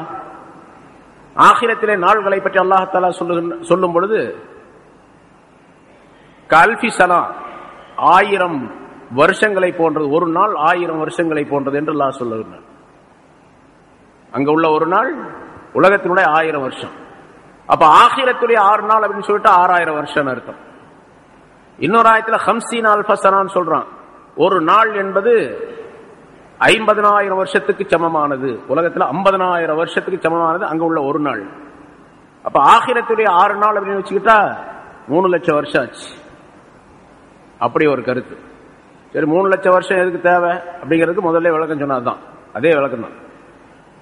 என்னுடைய ஹகீகத் உண்மையான நிலை அல்லாஹ் தவிர வேற யாருக்கும் தெரியாது. அந்த 6 நாள் அப்படிங்கிறது நமக்கு சில ஞானவான்களுடைய முஃபஸ்ஸிரின்களுடைய கருத்தின்படி விளக்கம் சொல்லப்பட்டிருக்கு. அவ்வளவுதான், அதை நம்பிக்க வேண்டியது. அதுல வேறு விதமான கருத்துக்களோ அல்லது எண்ணமோ கொள்ளக்கூடாது. அல்லாஹ் தஆலா ஏன் இப்படி செஞ்சான் அப்படி செஞ்சான்னு சொல்லிட்டு குதர்க்கமான கேள்விகள் எண்ணங்கள்லாம் வந்துடக்கூடாது. ஈமானுக்கு பாதகமாயிடும். அதே போன்று சித்தத்தை ஐயாம் ஃபீ சித்தத்தி ஐயாம் 6 நாள்கள் அப்படிங்கிறதுல 6 கால அளவு அப்படின்னு அர்த்தம் என்று சொல்லப்பட்டிருக்கின்றது. 6 கால அளவு. வானங்களையும் பூமியும் ஒஹுவல்லதி, அவன் எப்படிப்பட்டவன் என்றால் ஹலக்கஸ் ஸமாவாத்தி வல் அர்த, வானங்களையும் பூமியையும் படைத்தான். ஃபீ சித்தத்தி ஐயாம் 6 காலகட்டத்திலே படைத்தான். ஒரு காலகட்டம் அப்படிங்கிறது ஒரு காலகட்டம். நம்ம சொல்றோமா, சாதாரண சொல்றோமா, ஒரு காலகட்டம் இருந்துச்சுங்க அப்படின்னு சொன்னா போன ஒரு 100 வருஷத்துக்கு முன்னால, அதுக்கு முன்னால ஒரு காலகட்டம் இருந்துச்சுங்க அப்படின்னு சொன்னா அதுக்கு ஒரு 200-300 வருஷத்துக்கு முன்னால, அது மாதிரி ஒரு காலகட்டம். 6 காலகட்டம் அப்படின்னு சொன்னா ஒரு காலத்தினுடைய அந்த கட்டம், அந்த அமைப்பு எவ்வளவு, அது பல கோடி வருஷம் இருக்கலாம். அப்ப 6 காலகட்டங்களிலே அதனை படைத்தான் என்பதாக பொருளாகும். ஏன் படைச்சான் அப்படின்னா கேள்வி வரக்கூடாது, அதான் சொல்லிட்டோம். அது ஏன் எதுக்காக வேண்டி அப்படி படைச்சான் அப்படின்னு சொன்னா ஒரே பதில் தான், அல்லாஹ் தஆலா மனிதனுக்கு கற்றுக் கொடுப்பதற்காக வேண்டி அப்படின்னு சொல்றான். அவருடைய ரகசியம் அல்லாஹ் தவிர வேற யாருக்கும் தெரியாது. ரசூலுல்லாஹி ஸல்லல்லாஹு அலைஹி வஸல்லம் அடுத்து சொல்லுகின்றார்கள், அல்லாஹ் சொல்லுகிறான், வகான அர்ஷுஹு அலல் மா, அவனுடைய அர்ஷ் தண்ணீரின் மீது இருந்தது. 6 நாள்களிலே படைத்தான், அவனுடைய அர்ஷ் தண்ணீரின் மீது இருந்தது. அந்த படைப்பதற்கு முன்னாலே அப்படின்னு அர்த்தம். வானங்களை பூமியை படைப்பதற்கு முன்னதாக அர்ஷ் தண்ணீரின் மீது இருந்தது அப்படின்னு அல்லாஹ் தஆலா சொல்றான். இங்க தண்ணீரின் மீது இருந்தது அப்படிங்கிற கருத்து அதே மாதிரி தான். தண்ணீரின் மீது இருந்ததுன்னு சொன்னா அர்ஷுங்கிறது பிரம்மாண்டமானது. எவ்வளவு பிரம்மாண்டமானது? மனிதனுடைய அறிவுக்கு அப்பாற்பட்ட பிரம்மாண்டமானது. இந்த வானங்கள் பூமி, இந்த வானங்கள் சொன்னா இங்க நமக்கு தெரியக்கூடிய இந்த நீல நிறமா தெரியக்கூடிய பொருள் மட்டும் வானம் அல்ல. அது வானமா இல்லையா அப்படிங்கறது சந்தேகம் இருக்குது.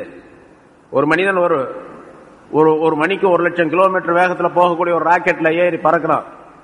பல ஆண்டுகள், நூற்றுக்கணக்கான ஆண்டுகள் பறந்து போனாலும் கூட மேல போக போக இந்த நீல நிறம் அப்படித்தான் தெரியும்.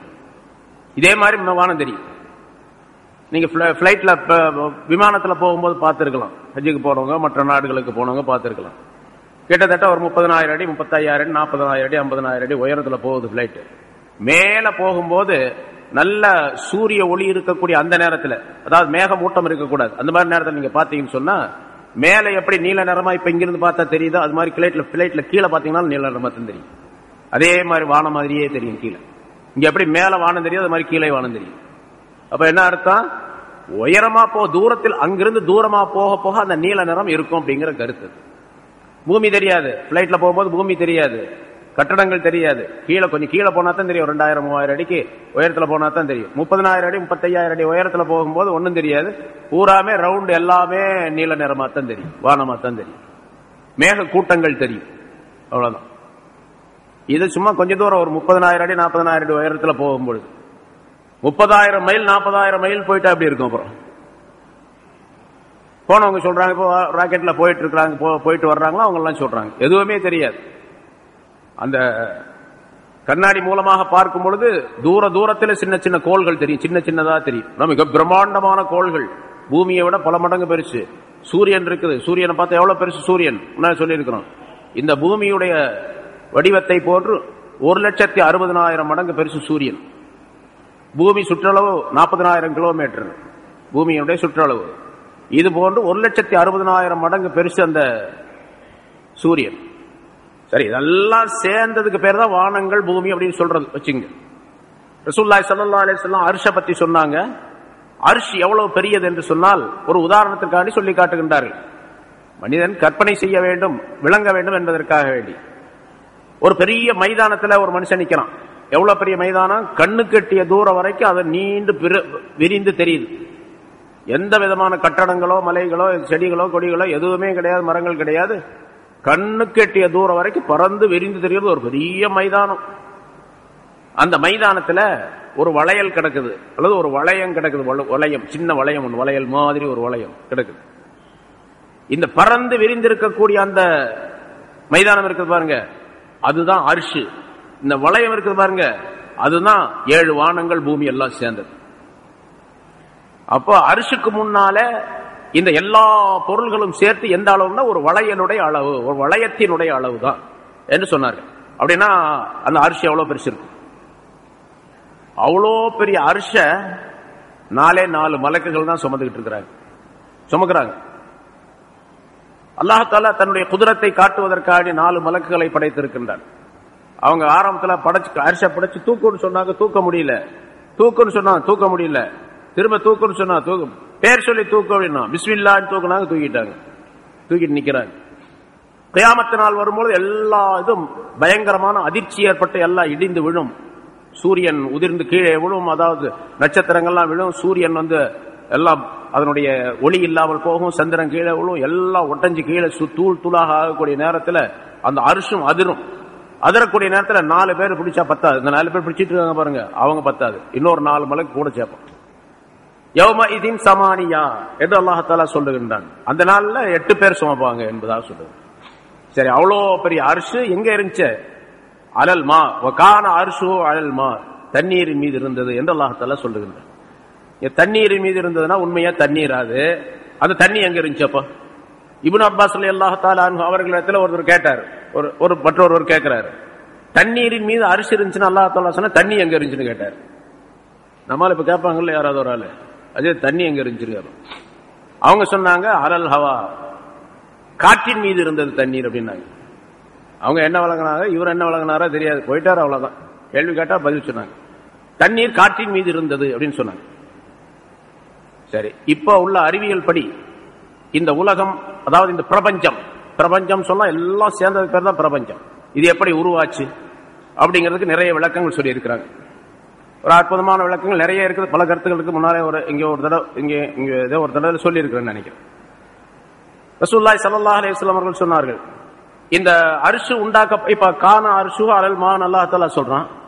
வானங்கள் பூமி படைக்கப்படுவதற்கு முன்னால, அரிசு படைக்கப்படுவதற்கு முன்னால அல்லாஹ் எங்க இருந்தான் அப்படின்னு ஒருத்தர் கேட்டார். ஒரு சஹாபி ரசூலுல்லாஹி ஸல்லல்லாஹு அலைஹி வஸல்லம் அவர்கள் கேட்டார், அல்லாஹ் எங்க இருந்தான் அப்படின்னு. ஸல்லல்லாஹு அலைஹி வஸல்லம் ஃபில் அமா, வெற்றிடத்திலே இருந்தான். அமான் சொன்னா வெற்றிடத்திலே இருந்தான். மா தஹ்தஹு ஹவா வ மா ஃபௌகஹு ஹவா, கீழையும் காற்று கிடையாது, மேலையும் காற்று கிடையாது, வெற்றிடத்தில் இருந்து. கற்பனை எல்லாம் பண்ண முடியாது. சிந்தித்தால் சிந்தனை தடுமாறிவிடும். வானத்தை பார்த்தாவே தடுமாறுது. வானத்தை படைச்சவன எப்படி யோசனை பண்றது? அல்லாஹ் தஆலா சொல்றான், நீங்க பாருங்க, வானத்தை பாருங்க. அதாவது சூரத்துல் முல்க்ல அல்லாஹ் தஆலா சொன்னான், நீங்க திரும்பி பார்த்தீங்க அப்படின்னு சொன்னா திரும்ப உங்களுடைய பார்வை உங்களிடத்துல வரும், திரும்பி வரும். அதாவது அதை கணிச்சு நீங்க இப்படித்தான் என்று முடிவு கட்ட முடியாது. சரி, படைச்சவன் எப்படி இருப்பான், படைச்சவன் எப்படி இருப்பான்னு சொல்லி சிந்தனை செஞ்சாலும் அறிவு தடுமாறிவிடும். ஆனா ஸல்லல்லாஹு அலைஹி வஸல்லம் சொல்லுகின்றார்கள், அதுக்கு கீழையும் காற்றில்லை, மேழையும் காற்றில்லை, அல்லாஹ் தஆலா வெற்றிடத்தில் இருந்தான் அப்படின்னு சொல்றாங்க. அப்படி இருந்து அல்லாஹ் தஆலா இந்த பிரபஞ்சத்தை படைக்க வேண்டும் என்று நாடினான். அதாவது கடவுள் ஒருவர் உண்டு. சொல்ற அறிவியலார் சொல்றது, கடவுள் ஒருவன் உண்டு. இந்த பிரபஞ்சத்தை படைத்த கடவுள் ஒருவன் உண்டு. எல்லாரும் ஒத்துக்கிறாங்க. எத்தனை கடவுளை வணங்கினாலும் சரி அவன் போறாம ஒத்துக்கிறான், ஒரே கடவுள் தான் அப்படிங்கறத ஒத்துக்கிறான், ஒரு கடவுள் தான். அவன் ஆரம்பத்தில் என்ன பண்ணா, ஆங்கிலத்தில் எழுதும்போது நெபுலா என்று ஒன்றை படைத்தார். அந்த கடவுள் நெபுலா என்று ஒன்றை படைத்தார். நெபுலா அப்படிங்கிறதுக்கு என்ன சொன்னா, மேகம் போன்று, லேசான மேகத்தை போன்று ஒரு ஒளிமயமான தோற்றம் உள்ள அந்த நீராவி, நீரிலிருந்து ஆவி வருது பாருங்க, அது போன்றுள்ள ஒரு அமைப்பிலே ஒளிமயமான ஒரு காட்சி கொண்ட ஒரு அமைப்பு, அதுதான் நெபுலா அப்படின்னு சொல்லப்படுது. அந்த நெபுலா என்பதை அல்லாஹ் தஆலா படைத்தார். அதை வேகமாக அல்லாஹ் தஆலா சுழல விட்டான், அது சுத்துச்சு. அது வேகமாக சுத்துகின்ற நேரத்தில் அதிலிருந்து ஈத்தர் என்று சொல்லப்படக்கூடிய மற்றொரு பொருள் உருவானது. அதிலிருந்து நெபுலாவிலிருந்து மற்றொரு பொருள் உருவானது ஈத்தர் அப்படின்னு சொல்லப்படும். அது அந்த ஈத்தர் அப்படிங்கிறதும் ஒரு சக்தி வாய்ந்த ஒரு பொருள் அது. ஆனா அந்த பொருளும் எப்படி இருந்தது என்று சொன்னால் மேகத்தை போன்றுதான் இருந்தது. அதுக்கு என்ன, வான்வெளியிலே மிக விசாலமாக இருக்கக்கூடிய பரமணுக்கள், மிகச் சிறிய துகள்கள், அணுக்கள், அந்த அணுக்கள் அதிலிருந்து வெளியாச்சு. நெபுலா வேகமாக சுழன்றதின் காரணமாக ஏற்பட்ட அணுக்கள், மிக சின்ன சின்ன அணுக்கள், பல கோடிக்கணக்கான மிக பிரம்மாண்டமான அணுவுடைய ஒரு பெரிய கூட்டம் உருவானது. அந்த அணு சுழன்றது. சுழலும் பொழுது வேகமாக சுழலக்கூடிய நேரத்தில் அதிலிருந்து எலக்ட்ரான்ஸ், ரேடியம் என்ற 2 பொருள்கள் உருவான. அதாவது மின் சக்தி, அதாவது இந்த காந்த சக்தி, ஒளிமயமான காந்த சக்தி, இந்த 2ம் அதிலிருந்து உருவானது. அந்த ஈத்தர் என்பதிலிருந்து உருவானது. அந்த 2ம் சுற்றியது. 2ம் வேகமாக சுழன்றன. வேகம் அப்படின்னு சொன்னா அது வாயு வேகம், மனோவேகம் சொல்றாங்களோ அந்த மாதிரி. மனிதனுடைய அறிவில கணிக்க முடியாது, அவ்வளவு வேகமாக அது சுழன்றது. அதிலிருந்து ஆட்டம் என்று சொல்லப்படக்கூடிய ஒரு சக்தி வாய்ந்த ஒரு பொருள் வெளியானது. அந்த பொருளில் இருந்து அது வேகமாக சுழல சுழல எல்லாம் ஒரே நேரத்தில் நடக்குது. அது சுழன்றது, இது வருது, இது வருது, இது வருது, இப்படி வந்துகிட்டே இருந்துச்சு. இந்த வானங்கள் பூமி உருவாவதற்குரிய, குறிப்பாக பூமி உருவாவதற்குரிய மூலப்பொருள்களாக இருக்கக்கூடிய எலிமெண்ட்ஸ் அப்படின்னு சொல்லப்படும். எலிமெண்டரி அப்படின்னு சொன்னா ஆரம்பம் அப்படின்னு சொல்றோமா இல்லையா? எலிமெண்டரி ஸ்கூல் அப்படின்னு சொல்லி அது மாதிரி எலிமெண்ட், அதனுடைய மூலப்பொருள்கள் உண்டான, அதாவது நீர், நெருப்பு, காற்று, ஆகாயம் என்று சொல்லப்படக்கூடிய இவையெல்லாம் பூரா உருவாச்சு. அந்த உருவானதில் இருந்து சூரியன் உருவாச்சு. நீர், நெருப்பு, காற்று எல்லாம் உருவாச்சோன்னா அது ஒரு பெரிய கோலமாக ஆச்சு. அந்த கோலம் மிக பிரம்மாண்டமான கோலம். அதிலிருந்து சூரியன் உருவாச்சு. இப்படிங்கிறது சூரியன் வரைக்கும் சொல்றாங்க. அதுக்கு பிறகு சூரியன் அப்படியே சுழன்று கொண்டே இருந்தது ஒரே இடத்தில் இருந்து. ஒரு காலகட்டத்தில் அந்த சூரியன் இருந்து ஒரு துண்டு பிச்சு கொண்டு தனியா வந்துருச்சு. அதுதான் பூமி. எவ்வளவு நாள் ஆச்சு? இப்ப அறிவியலார் கணக்குப்படி 450 கோடி வருஷம் ஆச்சு. சூரியனிலிருந்து தனியாக கழன்று வந்த ஒரு சின்ன துண்டு தான் இந்த பூமி.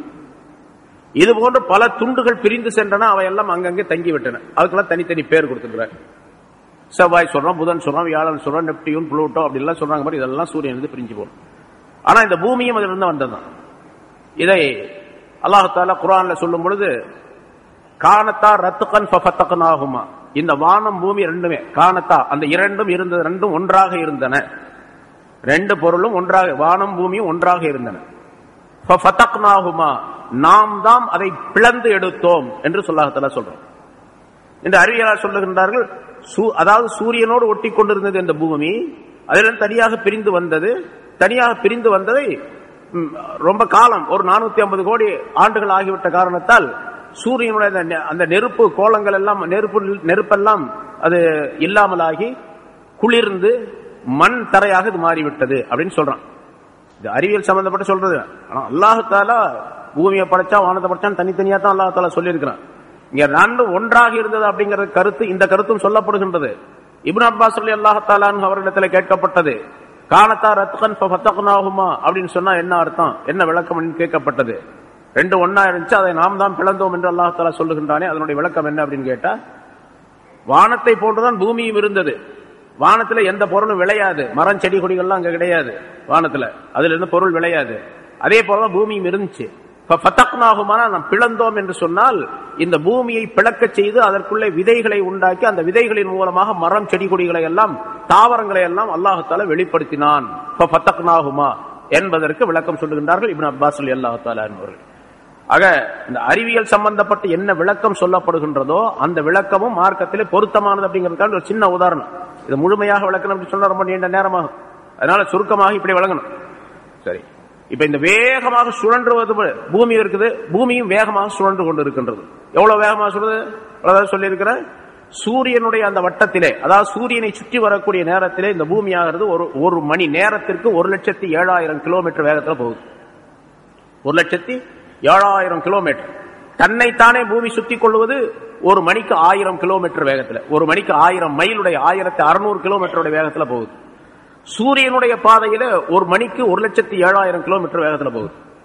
இப்போ பூமியை விட்டு கொஞ்சம் தூரத்துல போய் இறங்கி வச்சுங்க, ஒரு 500 மைலுக்கு அப்பா, 500 கிலோமீட்டருக்கு அப்பால போய் நின்றுகிட்டு பூமியை பாக்குறீங்க, அல்லது மேல உயரத்துல போயிட்டா பூமியை பாக்குறீங்கன்னு வச்சுங்க. பூமியை பார்த்தா எப்படி தெரியும்? ரொம்ப வேகமா தானும் சுத்தம், வேகமா சுத்திட்டு வரும். எவ்வளவு வேகம்?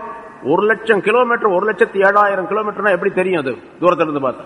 இன்னைக்கு ராக்கெட்ல போனவங்க சொல்றாங்க அவ்வளவு வேகமா அது பறந்து போயிட்டு இருக்குது. பறந்து போகக்கூடிய அந்த பூமி மேலதான் நம்ம உட்கார்ந்து இருக்கிறோம். இந்த கட்டடங்கள்லாம் இருக்குது, பெரும் பெரும் கட்டடங்கள்லாம் இருக்குது, எல்லாம் பறந்து போயிட்டு.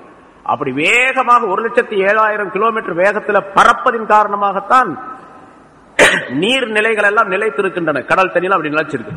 ஏன்னா கடல் வந்து தரையோட மேடா இருக்குது. மேட்டு தண்ணி கீழே வரணுமா இல்லையா? ஏன் வரல? ஒரு டப்பாவில் ஒரு பாத்திரத்துல தண்ணியை நிறைய ஊத்தி இப்படியே இப்படி சுத்தி பாருங்க, அல்லது இப்படி சுத்தி பாருங்க, இந்த ராட்டின சுத்துற மாதிரி சுத்தி பாருங்க, நடுவுல பள்ளம் இருக்கும், சுத்தி தண்ணி போற மேடா இருக்கு இல்லையா? எல்லாத்துக்கும் தெரிஞ்சது தானே. நடுவுல தண்ணி பள்ளமா இருக்கும், சுத்தி மேடு இருக்கும். மேட்ல இருக்கக்கூடிய தண்ணி பள்ளத்துக்கு ஏன் போகல? சுத்துறதுனால போகல. நிறுத்தினீங்க அந்த தண்ணி சமமாயி போயிடும். இது போலதான் அல்லாஹ் இந்த பூமியை சுத்த விட்டுருக்கணும். சுத்திக்கிட்டு இருக்குது 1,07,000 கிலோமீட்டர் வேகத்துல சுத்திட்டு இருக்கு. அப்ப சுத்தும் போது நீங்க தூரத்தில் நின்று பாத்தீங்கன்னு சொன்னா எல்லாம் மலைகள்லாம் ஓடும், கட்டடங்கள்லாம் ஓடும், மனுஷன்லாம் ஓடும், எல்லாம் ஓடுற மாதிரி தெரியும். இங்கிருந்து பாரு, அங்கிருந்து ஒரு 500 கிலோமீட்டருக்கு அந்த பக்கம் இருந்து பாத்தீங்கன்னு சொன்னா எல்லாம் ஓடும். 1,07,000 கிலோமீட்டர் வேகத்துல அப்படி பறந்துகிட்டு இருக்கு எல்லாம். அல்லாஹ் தஆலா ஒரு இடத்துல சொல்றான், தரல் ஜிபால ஜாமிதா, இந்த மலைகளை எல்லாம் நபியே நீர் அப்படியே இருப்பதாக பார்க்கின்றீர், உறைந்ததாக ஒரு இடத்துல இருப்பதாக நீர் காணுகின்றீர். வஹிய தமுர்ரு மர்ர ஸஹாப், அந்த மலைகள் எல்லாம் மேகங்கள் நடந்து போவதை போன்று போய்கொண்டு இருக்கின்றன என்று அல்லாஹ் தஆலா சொல்றான். அதான் கொஞ்சம் தூரத்துல போய் பாத்தீங்கன்னா நம்ம இங்க பூமியிலேயே இருந்து நம்ம ஒரு மலையை பாக்குறோம், மலை அங்கேயே இருக்கிற மாதிரி தெரியுது. பூமியை விட்டு அப்பால் போய் 500 கிலோமீட்டருக்கு அப்பால் போய் நின்று பாத்தீங்க அப்படின்னு சொன்னா அந்த பூமி பறந்து போயிட்டு இருக்கிறத பாப்பீங்க. வஹிய தமுர்ரு மர்ர ஸஹாப் வதரல் ஜிபால ஜாமிதத்தன் வஹிய தமுர்ரு மர்ர ஸஹாப். அல்லாஹ் தஆலா இந்த வானம் பூமியில் எவ்வளவு அதிசயங்கள் இருக்கிறது கொஞ்சம் ஒரு துளி அளவு மனுஷன் தெரிஞ்சுக்கிட்டுங்கிறதுக்காண்டி சில அறிவை அல்லாஹ் தஆலா மனிதனுக்கு கொடுத்திருக்கா. அந்த அறிவின் மூலமாக இவையெல்லாம் சுற்றி பார்க்கக்கூடிய சூழ்நிலை மனிதன் உருவாக்கி கொண்டான். இப்போ போறான், சந்திரனுக்கு போனா, அதுக்கு பின்னால போனா, வேளனுக்கு ராக்கெட் அனுப்பினா, எல்லாம் போனோம், போய் பார்த்துட்டு வரோம். சனுரீஹிம் ஆயாத்தினா ஃபில் ஆஃபாகி, விரைவிலேயே நம்முடைய ஆயத்துக்களை, நம்முடைய அற்புதங்களை இந்த வான்வெளிகளிலே நாம் காட்டுவோம் என்று அல்லாஹ் தஆலா சொல்லுகின்றான் குர்ஆன்ல. நாம் காட்டுவோம். அந்த அற்புதங்கள் அங்கே நடந்து கொண்டிருக்கின்றன, நாம் பார்க்கிறோம். எப்படி நிறைய குர்ஆன்ல மனிதன் கண்டுபிடிக்கக்கூடிய எல்லா அறிவியலும் விஞ்ஞானமும் குர்ஆனுக்குள்ள உள்ளதுதான். ஆனா கண்டுபிடிச்ச பிறகுதான் இது தெரியுமே தவிர அதுக்கு முன்னால இதை வச்சுக்கிட்டு சொல்ல முடியாது. கண்டுபிடிச்ச பின்னால இந்த ஆயத்து இதுக்கு தோதுவா இருக்குது, இந்த ஆயத்தின் மூலமாகத்தான் அது தெரியப்படுத்தப்பட்டிருக்கின்றது, விளங்கிக் கொள்ள முடிகின்றது என்பதாக நினைக்கக்கூடிய சூழ்நிலை. கண்டுபிடிக்கிறதுக்கு முன்னால் அது தெரியறது கஷ்டம். அது மாதிரி ஏராளமான விஷயங்கள் இருக்கின்றன, நிறைய இருக்கின்றன. இப்ப எல்லாம் ரசூலுல்லாஹி ஸல்லல்லாஹு அலைஹி வஸல்லம் கையில வந்து கல்லு வச்சிருந்தாங்க, கல் பேசிச்சு, உடும்பு பேசு, அது பேசு, இது பேசு எல்லாம் சொல்றோம் ரசூலுல்லாஹி ஸல்லல்லாஹு அலைஹி வஸல்லம். இப்ப எல்லாம் பேசுது, ஆனா ஒரு கருவியின் மூலமாக பேசுது. அது மஜீஸா அல்லாஹ் தஆலா காட்டினான். ஆனா இப்ப பேசுறது எப்படி இருக்குது? ஒரு கருவியின் மூலமாக அந்த பேசுதலை உண்டாக்குறோம். அப்படி என்ன கியாமத் நாள் வரும் பொழுது மரமெல்லாம் பேசும். கியாமத் நாள்ல எல்லா, அதாவது முஸ்லிம்கள் எல்லாமே உலகம் முழுவதும் இஸ்லாத்தினுடைய ஆட்சி நடைபெறும், முஸ்லிம்கள் எல்லாம் இருப்பாங்க. அப்ப யார் இஸ்லாத்துக்கு எதிராக இருக்கின்றா அவர்களை எல்லாம் இஸ்லாத்துக்கு வரவில்லை என்று சொன்னால் எல்லாத்தையும் கொலை செய்யக்கூடிய சூழ்நிலை ஏற்படும். குறிப்பாக யூதர்கள், கிறிஸ்தவர்கள் எல்லாம், அவர்கள் குறிப்பாக யூதர்களை கொலை செய்வார்கள். எல்லா அந்த யூதர்கள் எல்லாம் போய் ஓடி ஒளிந்து கொள்வார்கள் காடுகளிலே, மரங்களுக்கு பின்னாலே, கட்டடங்களுக்கு பின்னாலே. எல்லா மரங்களும் பேசும். அந்த நேரத்தில் எல்லா மரங்களும் பேசும். முஸ்லிமே, எனக்கு பின்னால ஒரு யூதன் மறைஞ்சிருக்கலாம், அவனை வந்து அடி வெட்டு அப்படின்னு சொல்லி எல்லா மரமும் பேசும். கர்கத் என்ற மரத்தை தவிர என்று ரசூலுல்லாஹி ஸல்லல்லாஹு அலைஹி வஸல்லம் சொன்னாங்க. கர்கத் என்ற அந்த மரம் இருக்குதே, அது யூதனுக்குரிய மரம், அவன் யூதனுக்கு சப்போர்ட்டா இருக்கிறது. அந்த மரத்துக்கு பின்னால எவனாச்சும் போய் ஒளிஞ்சாலும் அது காட்டி கொடுக்காது என்று சொல்லுகின்றார். சரி, மரம் பேசும் சொன்னா எப்படி பேசும்? ஒரு இது ஒண்ணு ஒருத்தர், அதாவது பாபுல் அதுக்கார் அப்படின்னு சொல்லிட்டு ஒரு சின்ன இது ஒண்ணு வைக்கிறோம். 2 பேட்டரி போட்டு அது கதவு டோர் திறக்கிறோம். இந்த பக்கத்தில் ஒரு பகுதியை, அந்த பக்கத்தில் ஒரு பகுதியை ஒட்டி விட்டுட்டோம்னு சொன்னா கதவை திறக்கும் போது பிஸ்மில்லா அப்படிங்குது, கதவை திறக்கும் போது அல்ஹம்துலில்லாஹ்னு சொல்லுது, கதவை திறக்கும் போது அஸ்ஸலாமு அலைக்கும் சொல்லுது. அது கருவி வச்சிருக்கா, அதுல பிஸ்மில்லா இருக்கா, அல்ஹம்துலில்லாஹ் இருக்குது. ஆமா, லா தன்ஸிக்ரல்லாஹ் அப்படின்னு சொல்லுது, உதுகுரில்லா அதுக்குருக்க அப்படின்னு சொல்லுது, ஸல்லி அலா முஹம்மதின் சொல்லுது. அந்த கதவு பேசுது. இப்போ கதவுல ஒரு கருவி இருக்கு, கருவி பேசுது. என்ன அது மாதிரி மரம் பேசுது அப்படின்னு சொன்னா ஏதாவது ஒரு முறையில் இருக்கலாம். இது மாதிரி உள்ள இப்படி ஏராளமான கருத்துக்களை அல்லாஹ் தஆலா உள்ளடக்கித்தான் வகான அர்ஷு அலல் மா என்ற வாசகத்தை சொல்லுகின்றான் என்பதாக விளக்கப்பட்டு இருக்கின்றது. சரி, இமாம் ராசி தன்தாவி ரஹ்மத்துல்லாஹி அலைஹி அவர்கள் சொல்லுகின்றார்கள், வகான அர்ஷு அலல் மா என்று சொன்னால் தண்ணீரின் மீது அவனுடைய அரிசி இருந்ததுன்னு சொன்னா அசல் தண்ணீர்னு அர்த்தம் அல்ல. தண்ணிக்கு இன்னொரு அர்த்தம் உண்டு, கருத்தர்த்தம். அது இல்ம் என்று அர்த்தம், மாவுக்கு இல்ம் என்று அர்த்தம். எங்க சொல்ற ரசூலுல்லாஹி ஸல்லல்லாஹு அலைஹி வஸல்லம் ஒரு ஹதீஸ்ல சொல்றாங்க, அதாவது மஸலுமா பாஸனி அல்லாஹு பில் ஹுதா பில் இல்மி வல் ஹுதா, அல்லாஹ் தஆலா மஸலுமா பாஸனி அல்லாஹு மினல் இல்மி வல் ஹுதா, அல்லாஹ் தஆலா என்னை அனுப்பியதற்கு உதாரணம். எப்படி அனுப்பினா? இல்மின் மூலமாக, ஹுதா நேர்வழியின் மூலமாக, நேர்வழியை கொண்டும் ஹுதா இல்மை கொண்டும் அல்லாஹ் தஆலா என்னை அனுப்பியதற்கு உதாரணம் எப்படி என்று சொன்னால், கமஸலில் கைஸில் கசீர், அதிகமான மழையை போன்று. ஒரு மழை பெய்கின்றது, அசாப அர்பன், அந்த மழை பூமியிலே விழுந்தது. அந்த பூமியில நல்ல வளமுள்ள பூமியாக இருந்தால் அந்த மழை நீரை சேகரித்துக் கொண்டு அந்த பூமியும் பலன் பெற்று விடுகின்றது, அது மற்றவர்களுக்கும் பலன் தருகின்றது. நல்ல வளமுள்ள பூமியா இருந்தா அந்த மழை விழுந்ததின் காரணமாக, மழை நீரின் காரணமாக நிறைய செடி கொடிகள், பயிர் பச்சைகள், தாவரங்கள் எல்லாம் விளைந்து அது அதை இழுத்து கொண்டு பிறகு அதன் மூலமாக செடி கொடிகள் வளர்ந்து மனிதர்களுக்கும் மற்ற பிராணிகளுக்கெல்லாம் பலன் தரக்கூடிய பொருள்கள் அதிலிருந்து விளைகின்றன. இன்னொரு பூமி இருக்கின்றது, அந்த பூமி மழை பெய்கின்றது. அந்த மழை பெய்தவுடனே தண்ணீரை தேக்கி வைத்துக் கொள்ளுகின்றது. தண்ணீரை உறிஞ்ச முடிகிறது இல்லை, ஆனா தேக்கி வைத்துக் கொள்ளுகின்றது அந்த இடத்துல. அவ்வளவுதான். இப்ப அந்த தண்ணீரை அடுத்தவருக்கு அது பலன் தரக்கூடியதாக அந்த தண்ணீரை ஆக்கிக் கொள்ளுகின்றது. தனக்கு எந்த விதமான பிரயோஜனம் இல்லாமல் ஆகிவிடுகின்றது. அந்த பூமிக்கு எந்த பிரயோஜனம் இல்லை, ஆனா அடுத்தவர் அந்த தண்ணீரை பயன்படுத்தக்கூடிய சூழ்நிலை அங்கே உருவாகி விடுகின்றது. இன்னொரு பூமி இருக்கின்றது, அது பாறைகளை போன்று. அதே மழை தான், ஒரே தடவையில மழை பெய்யுது. இந்த 3 விதமான பூமிகள்ல 3 விதமான இடங்கள்ல அந்த மழை பெய்து மழை விழுகின்றது. இந்த பூமியில விழுந்தா செடி கொடிகள், பயிர் பச்சைகள், மரங்கள் எல்லாம் உண்டாகிறது. இதுல விழுந்தா தண்ணீர் தேக்கி வச்சது. பாறைகளில விழுந்தா ஒளிஞ்சு ஓடி போயிடுது. அது தனக்கும் பிரயோஜனம் இல்லை, அடுத்தவருக்கும் பிரயோஜனம். இப்படித்தான் நான் நபியாக அனுப்பப்பட்டதுக்கு உதாரணம் இல்மை கொண்டும் ஹுதாவை கொண்டும் என்பதாக சொல்லுகின்றார்கள். அப்படின்னா என்னை அல்லாஹ் தஆலா பெரும் ஞானத்தை கொண்டு என்னை அனுப்பி இருக்கின்றான், மிகப்பெரிய ஹிதாயத்தை கொண்டு என்னை அனுப்பி இருக்கின்றான்.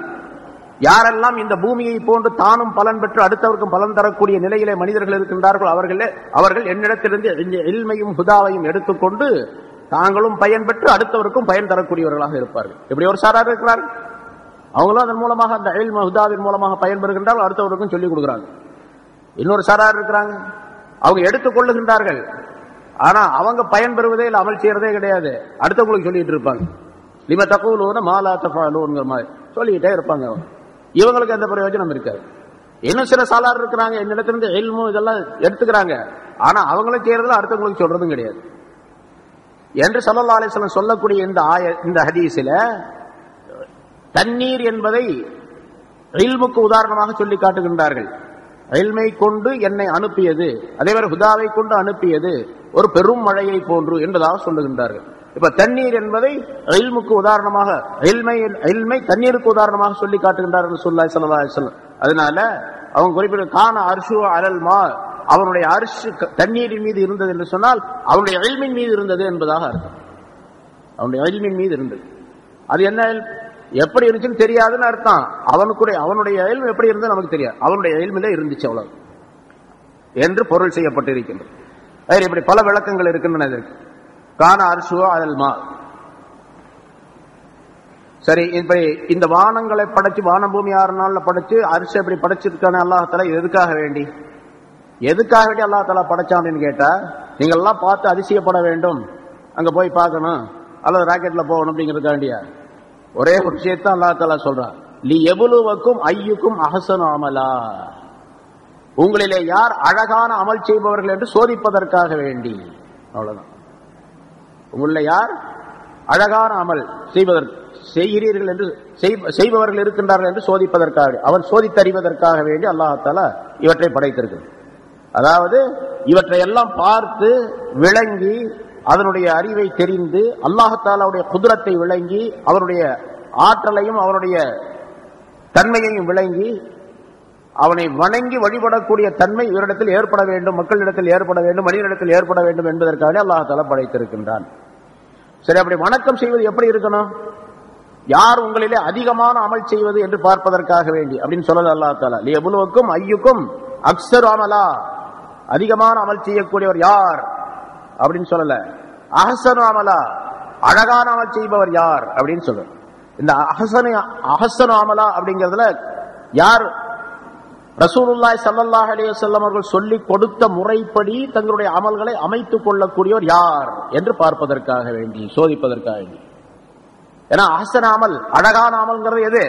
ரசூலுல்லாஹி ஸல்லல்லாஹு அலைஹி வஸல்லம் அவர்கள் ஒரு அமலை, ஒரு செயலை எப்படி சொல்லிக் கொடுத்தார்களோ அப்படி செய்தால்தான் அதற்கு பேர் அழகான அமல்னு அர்த்தம் இல்லையா? அவருடைய இஷ்டத்துக்கு செஞ்சாங்க, அது அழகான அமலாக ஆக முடியாது. தொழுகிறோம், ரசூலுல்லாஹி ஸல்லல்லாஹு அலைஹி வஸல்லம் எப்படி தக்பீர் கட்ட சொன்னாங்களோ அப்படி கட்டணும், எப்படி ருக்கு செய்ய சொன்னார்களோ அப்படி செய்யணும், எப்படி கிராத் ஓத சொன்னாங்களோ அப்படி ஓதணும், எப்படி சுஜூத் செய்ய சொன்னாங்களோ அப்படி செய்யணும், எப்படி ஜகாத் கொடுக்க சொன்னாங்களோ அப்படி கொடுக்கணும், எப்படி ஹஜ் செய்ய சொன்னாங்களோ அப்படி செய்யணும். அதுக்கு பேர் ஆசன அமல், அழகான அமல் அப்படின்னாரு. ரெண்டு ஷர்த்து சொல்லப்படுகின்றது இதுல. வலா யகூனுல் அமலு ஹஸனன் ஹத்தா யகூன ஹாலிஸன் லில்லாஹி தஆலா அலா ஷரியத் ரசூலுல்லாஹி ஸல்லல்லாஹு அலைஹி வஸல்லம். ரெண்டு விஷயம். ஒன்னு, செய்யக்கூடிய அமல் அல்லாஹ்வுக்காக வேண்டி இருக்கணும். ஏன்னா லியப்லுவக்கும், அவன் உங்களை சோதனை செய்வதற்காக வேண்டி என்று சொன்ன வாசகத்தில் அல்லாஹ்வுக்காக வேண்டி செய்யணும் அப்படிங்கிறது தெரியப்படுத்தப்படுது.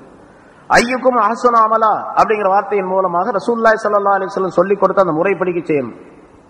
ஸல்லல்லாஹு அலைஹி வஸல்லம் அவர்கள் சொன்ன ஷரியத்தின்படி ஹாலிஸான முறையிலே, மன தூய்மை சுத்தமான முறையிலே அமல் செய்வதுதான் ஹசனா என்பதாக, அஹ்ஸன் என்பதாக சொல்லப்படும். ஃபமதா ஃபுகிதல் அமலு வாஹிதம் மின் ஹாதைனி ஷர்த்தைனி ஹுபித ஹபத வ பதல. இந்த ரெண்டு ஷர்த்துல ஒரு ஷர்த்து ஒரு அமலை இல்லாமல் ஆக்கப்பட்டு விட்டால் அந்த அமல் பாத்திலாயிடும், அந்த அமல் அழிஞ்சு போயிடும், எந்த விதமான பலனும் தராது. ரெண்டு ஷர்த்து என்ன? இஹ்லாஸ் என்பது இருக்க வேண்டும், இத்திபா சுன்னா என்பது இருக்க வேண்டும். ரெண்டு இருக்கு, இல்லாட்டி முடியாது. கத்தாதா ரலியல்லாஹு தஆலா அன்ஹு அவர்கள் சொல்லுகின்றார்கள், ஆசன அமலா அப்படின்னா அத்தம்மு அகலா அப்படின்னு, அத்தம்மு அகலன் அப்படின்னு அர்த்தம். ஏன்னா முன்னால் அல்லாஹ் தஆலா வானத்தை சொல்லிட்டு, பூமியை சொல்லிட்டு, அர்ஷ சொல்லிட்டு, லியப்லுவக்கும் ஐயுக்கும் அஹ்ஸனு அமலா, உங்களை யார் நல்ல அமல் செய்பவர்கள் என்று சோதிப்பதற்காக என்று அல்லாஹ் தஆலா சொன்னது அமலை குறிக்காது, இங்க அகலை குறிக்கும், அறிவை குறிக்கும். உங்களில் யார் பரிபூர்ணமான அறிவுடையவர் என்று சோதிப்பதற்காக வேண்டி அப்படின்னு அர்த்தம். நல்ல பரிபூர்ணமான அறிவுடையவர் யார் என்று சோதிப்பதற்காக வேண்டி. ஏன்னா அந்த அறிவு சிந்தனை என்பது வந்துவிட்டால் அல்லாஹ்வை தெரிந்து கொள்ளக்கூடிய, அல்லாஹ்வுடைய ஆற்றல், அவனுடைய குத்ரத், இல்மு ஆகியவற்றை விளங்கக்கூடிய சூழ்நிலை ஏற்படும். அந்த வணக்கம் ரொம்ப பரிபூர்ணமானதாக, 2 ரக்காத் தொழுதாலும் கூட நல்ல பரிபூர்ணமான தன்மை உடையதாக இருக்கும். ஏன்னா அல்லாஹ்வுடைய சிந்தனையிலே அல்லாஹ்வுடைய ஆற்றலை பற்றி, அவருடைய அறிவை பற்றி சிந்தித்து சிந்தித்து அந்த மனிதர் தொழுது கொண்டு இருக்கின்றார். அதனால அந்த தொழுகை ரொம்ப பிரமாதமா இருக்கும், அந்த வணக்கம் ரொம்ப சிறந்ததாக இருக்கும். அதாவது ஈசா அலைஹிஸ்ஸலாம் அவர்கள் ஒரு வழியாக போய் கொண்டிருந்தார்கள். ஒரு மனிதர் தூங்கி கொண்டிருந்தார். அவர் மீது நம்பிக்கை கொண்ட, ஈமான் கொண்ட ஒரு மனிதர் தூங்கி கொண்டிருந்தார். எழுப்பி யா நாயிம் கும் தஅப்பத் அப்படின்னு சொன்னாங்க. தூங்கக்கூடிய ஆளை எந்திரிச்சு தொழுப்பா அப்படின்னு சொன்னாங்க, நீ இபாதத் செய் அப்படின்னு சொன்னாங்க.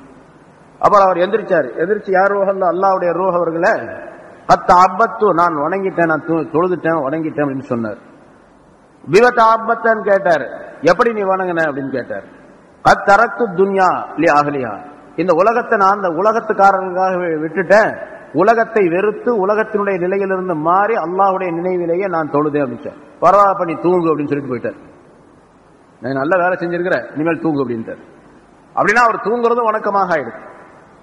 இந்த கருத்தின்படி சுஃபியானு சௌரி ரஹ்மத்துல்லாஹி அலைஹி அவர்களும் ஹசன் பஸ்ரி ரஹ்மத்துல்லாஹி அவர்களும் சொல்லுகின்றார்கள், அஹ்ஸனு அமலா அப்படிங்கிறதுக்கு ஐயுக்கும் அஸ்ஹது ஃபித் துன்யா, உலகத்திலே யார் பற்றற்ற வாழ்க்கை உடையவராக இருக்கின்றார் என்று சோதித்து அறிவதற்காக வேண்டி வானங்களை பூமி 6 நாளிலே படைத்தான் என்று அல்லாஹ் தஆலா சொல்லுகின்றான் என்று விளக்கம் தருகின்றார். லஹாக் ரஹ்மத்துல்லாஹி அலைஹி அவர் பெரிய முஃபஸ்ஸிர், அவர் சொல்லுகின்றார், ஐயுக்கும் அக்ஸர் ஷுக்ரா, ரொம்ப அதிகமான நன்றி செலுத்தக்கூடியவர் யார் என்று சோதிப்பதற்காக வேண்டி. முகாத்தில் ரலியல்லாஹு தஆலா அவர்கள் சொல்லுகின்றார்கள், ஐயுக்கும் அத்காலில்லா, உங்களே அல்லாஹ்வை அதிகமாக பயப்படக்கூடியவர் யார் என்று தெரிந்து கொள்வதற்காக சோதிப்பதற்காக வேண்டி. இப்னு அப்பாஸ் ரலியல்லாஹு தஆலா சொல்லுகின்றார், ஐயுக்கும் அமலு பிதாஅத்தில்லாஹி அஸ்ஸ வஜல், அல்லாஹ் தஆலாவுடைய வணக்க வழிபாட்டை, வழிபாடு, தாஅத் என்றால் வழிபாடு, தொழுகை மட்டுமல்ல, வழிபட வேண்டும், சொல்றதை அப்படியே கேட்கணும், அவ்வளவுதான், சொல்றதை கேட்கணும். இதை செய்யணும் சொன்னா செய்யணும். ஏன் எதுக்கு அப்படின்னா கேள்வி எல்லாம் கேட்கக்கூடாது. கேள்வி மனசுல வரவும் கூடாது. அடிக்கடி சொல்லி இருக்கிறேன், லோருக்கு 4 ரக்காத் தொழுகணும். ஏன் 4 தொழுகணும், 5 தொழுதா என்ன? கேள்வியே வரக்கூடாது. தவாப் செய்யும் போது 7 சுத்து சுத்தணும். ஆமா, 9 சுத்து சுத்தினா என்ன? அது என்ன 7? ஒரு ரவுண்டா பிகர் இருக்க கூடாதா, ஒரு 10 இருக்க கூடாதா அப்படின்னு ஒருத்தர் நினைச்சான்னு சொன்னா அவன் தாத் அவன்கிட்ட கிடையாதுன்னு அர்த்தம். ஏன் 7 தடவை சதி செய்யணும்? இந்த இடத்துல தான் சதி செய்யணுமா, வேற இடத்துல செய்ய எவ்வளவு கூட்டமா இருக்கு, வேற எங்கேயும் போய் சுத்தனா என்ன அப்படின்லாம் சொன்னா இதாத்து கிடையாது அவனிடத்துல. அப்ப இப்னு அப்பாஸ் சொல்லக்கூடிய கருத்து எல்லா கருத்தையும் சேர்த்துக்குவது. ஐயுக்கும் அமரு பிதாத்தில்லா, அல்லாஹ்வுடைய வணக்க வழிபாடுகளை கொண்டு யார் ரொம்ப அமல் செய்யக்கூடியவர் என்று பார்ப்பதற்காக, சோதிப்பதற்காக வேண்டி என்பதாக சொல்லுகின்றார்கள். ரசூலுல்லாஹி ஸல்லல்லாஹு அலைஹி வஸல்லம் அவர்கள் இந்த ஆயத்தை ஓதுனாங்க, ஐயுக்கும் அஹ்ஸனு அமலா என்று ஓதுனாங்க. கால அதுக்கு விளக்கம் சொன்னாங்க, ஐயுக்கும் அஹ்ஸனு அகலா வ அவ்ரஉ அன் மஹாரிமில்லாஹ் வ அஸ்ரா ஃபீ தாஅத்தில்லாஹ் என்று விளக்கம் சொன்னார்கள் என்பதாக குறிப்பிடுகின்றார்கள். ஹஜ்ரத் இப்னு உமர் ரலியல்லாஹு தஆலா அன்ஹு அவர்கள் ஸல்லல்லாஹு அலைஹி வஸல்லம் அவர்களே இந்த ஆயத்துக்கு விளக்கம் சொல்றாங்க பாருங்க. முத்தெல்லாம் சொன்னாங்க, முஃபஸ்ஸிர்கள் சொன்னது, ஸல்லல்லாஹு அலைஹி வஸல்லம் சொல்றாங்க ஐயுக்கும் அஹ்ஸனு அமலா என்பதற்கு ஐயுக்கும் அஹ்ஸனு அகலா, நல்ல அழகான அறிவுடையவர், சிறந்த அறிவுடையவர் யார் என்று சோதிப்பதற்காக வேண்டியும், வ அவ்ரஉ அன் மஹாரிமில்லாஹ், அல்லாஹ்வினால் ஹராமாக்கப்பட்டவற்றை விட்டும் பேணுதலாக இருக்கக்கூடியவர் யார் என்பதை சோதிப்பதற்காக வேண்டியும், வ அஸ்ரா ஃபீ தாஅத்தில்லாஹ், அல்லாஹ்வுடைய வணக்க வழிபாடுகளே விரைந்து செல்லக்கூடியவர் யார் என்று சோதிப்பதற்காக வேண்டியும் வானங்களையும் பூமியையும் 6 நாள்ல படைச்சான் என்று அல்லாஹ் தஆலா சொல்றார். பாருங்க, இது அங்க கொண்டு போய் ஜாயின் பண்ணும்போது ஒரு வித்தியாசமான கருத்து வரும். அந்த கருத்து ரொம்ப ஆழமானது, அது சிந்திக்க வேண்டும். சொல்லுகின்றார்கள், இப்ப எத்தனை பேர் என்ன கருத்து சொன்னாங்களோ முஃபஸ்ஸிரின், அத்தனை கருத்தையும் உள்ளடக்கிற ரசூலுல்லாஹி ஸல்லல்லாஹு அலைஹி வஸல்லம் இந்த 3 கருத்துக்களை சொல்லுகிறார். அஹ்ஸனு அகலா, அவ்ரா அன் மஹாரிமில்லாஹ், வ அஸ்ரா ஃபீ தாஅத்தில்லாஹ், எல்லா கருத்துக்களும் அதற்குள்ளே அடக்கம் என்பதாக குறிப்பிடுகின்றார். ஆக அல்லாஹ் தஆலா வானங்கள் பூமியை படைத்தது வெறுமனே, பல இடங்களில் சொல்றான், வேறு இடத்துல சொல்றான, இந்த வானம் பூமிகளை வந்து பாத்திலாக வீணாக நாம் படைக்கவில்லை, மா ஹலக பாத்திலா, இதை வீணாக படைக்கவில்லை என்பதாக சொல்லுகிறது. இவ்வளோ பெரிய பிரம்மாண்டமான வானம் என்னத்துக்கு, சும்மா கொஞ்சமா இருந்தா பத்தாதா, சின்னதா இருந்தா பத்தாதா அப்படின்லாம் நம்ம நினைக்க வேண்டும். ஆனா அல்லாஹ் தஆலாவுடைய அறிவு எந்த அப்படின்னு நம்ம சொல்ல முடியாது, ஏன் படைச்சான்னு சொல்ல முடியாது. எல்லாவற்றையும் ஏதாவது ஒரு காரணத்தை வைத்துத்தான் அல்லாஹ் தஆலா படைத்திருக்கின்றான், காரணம் இல்லாம வீணா படைக்கவே இல்லை என்பதையும் அல்லாஹ் தஆலா தெளிவுபடுத்துகின்றான். சிந்தித்து பார்த்து செயல்படக்கூடியவர்கள்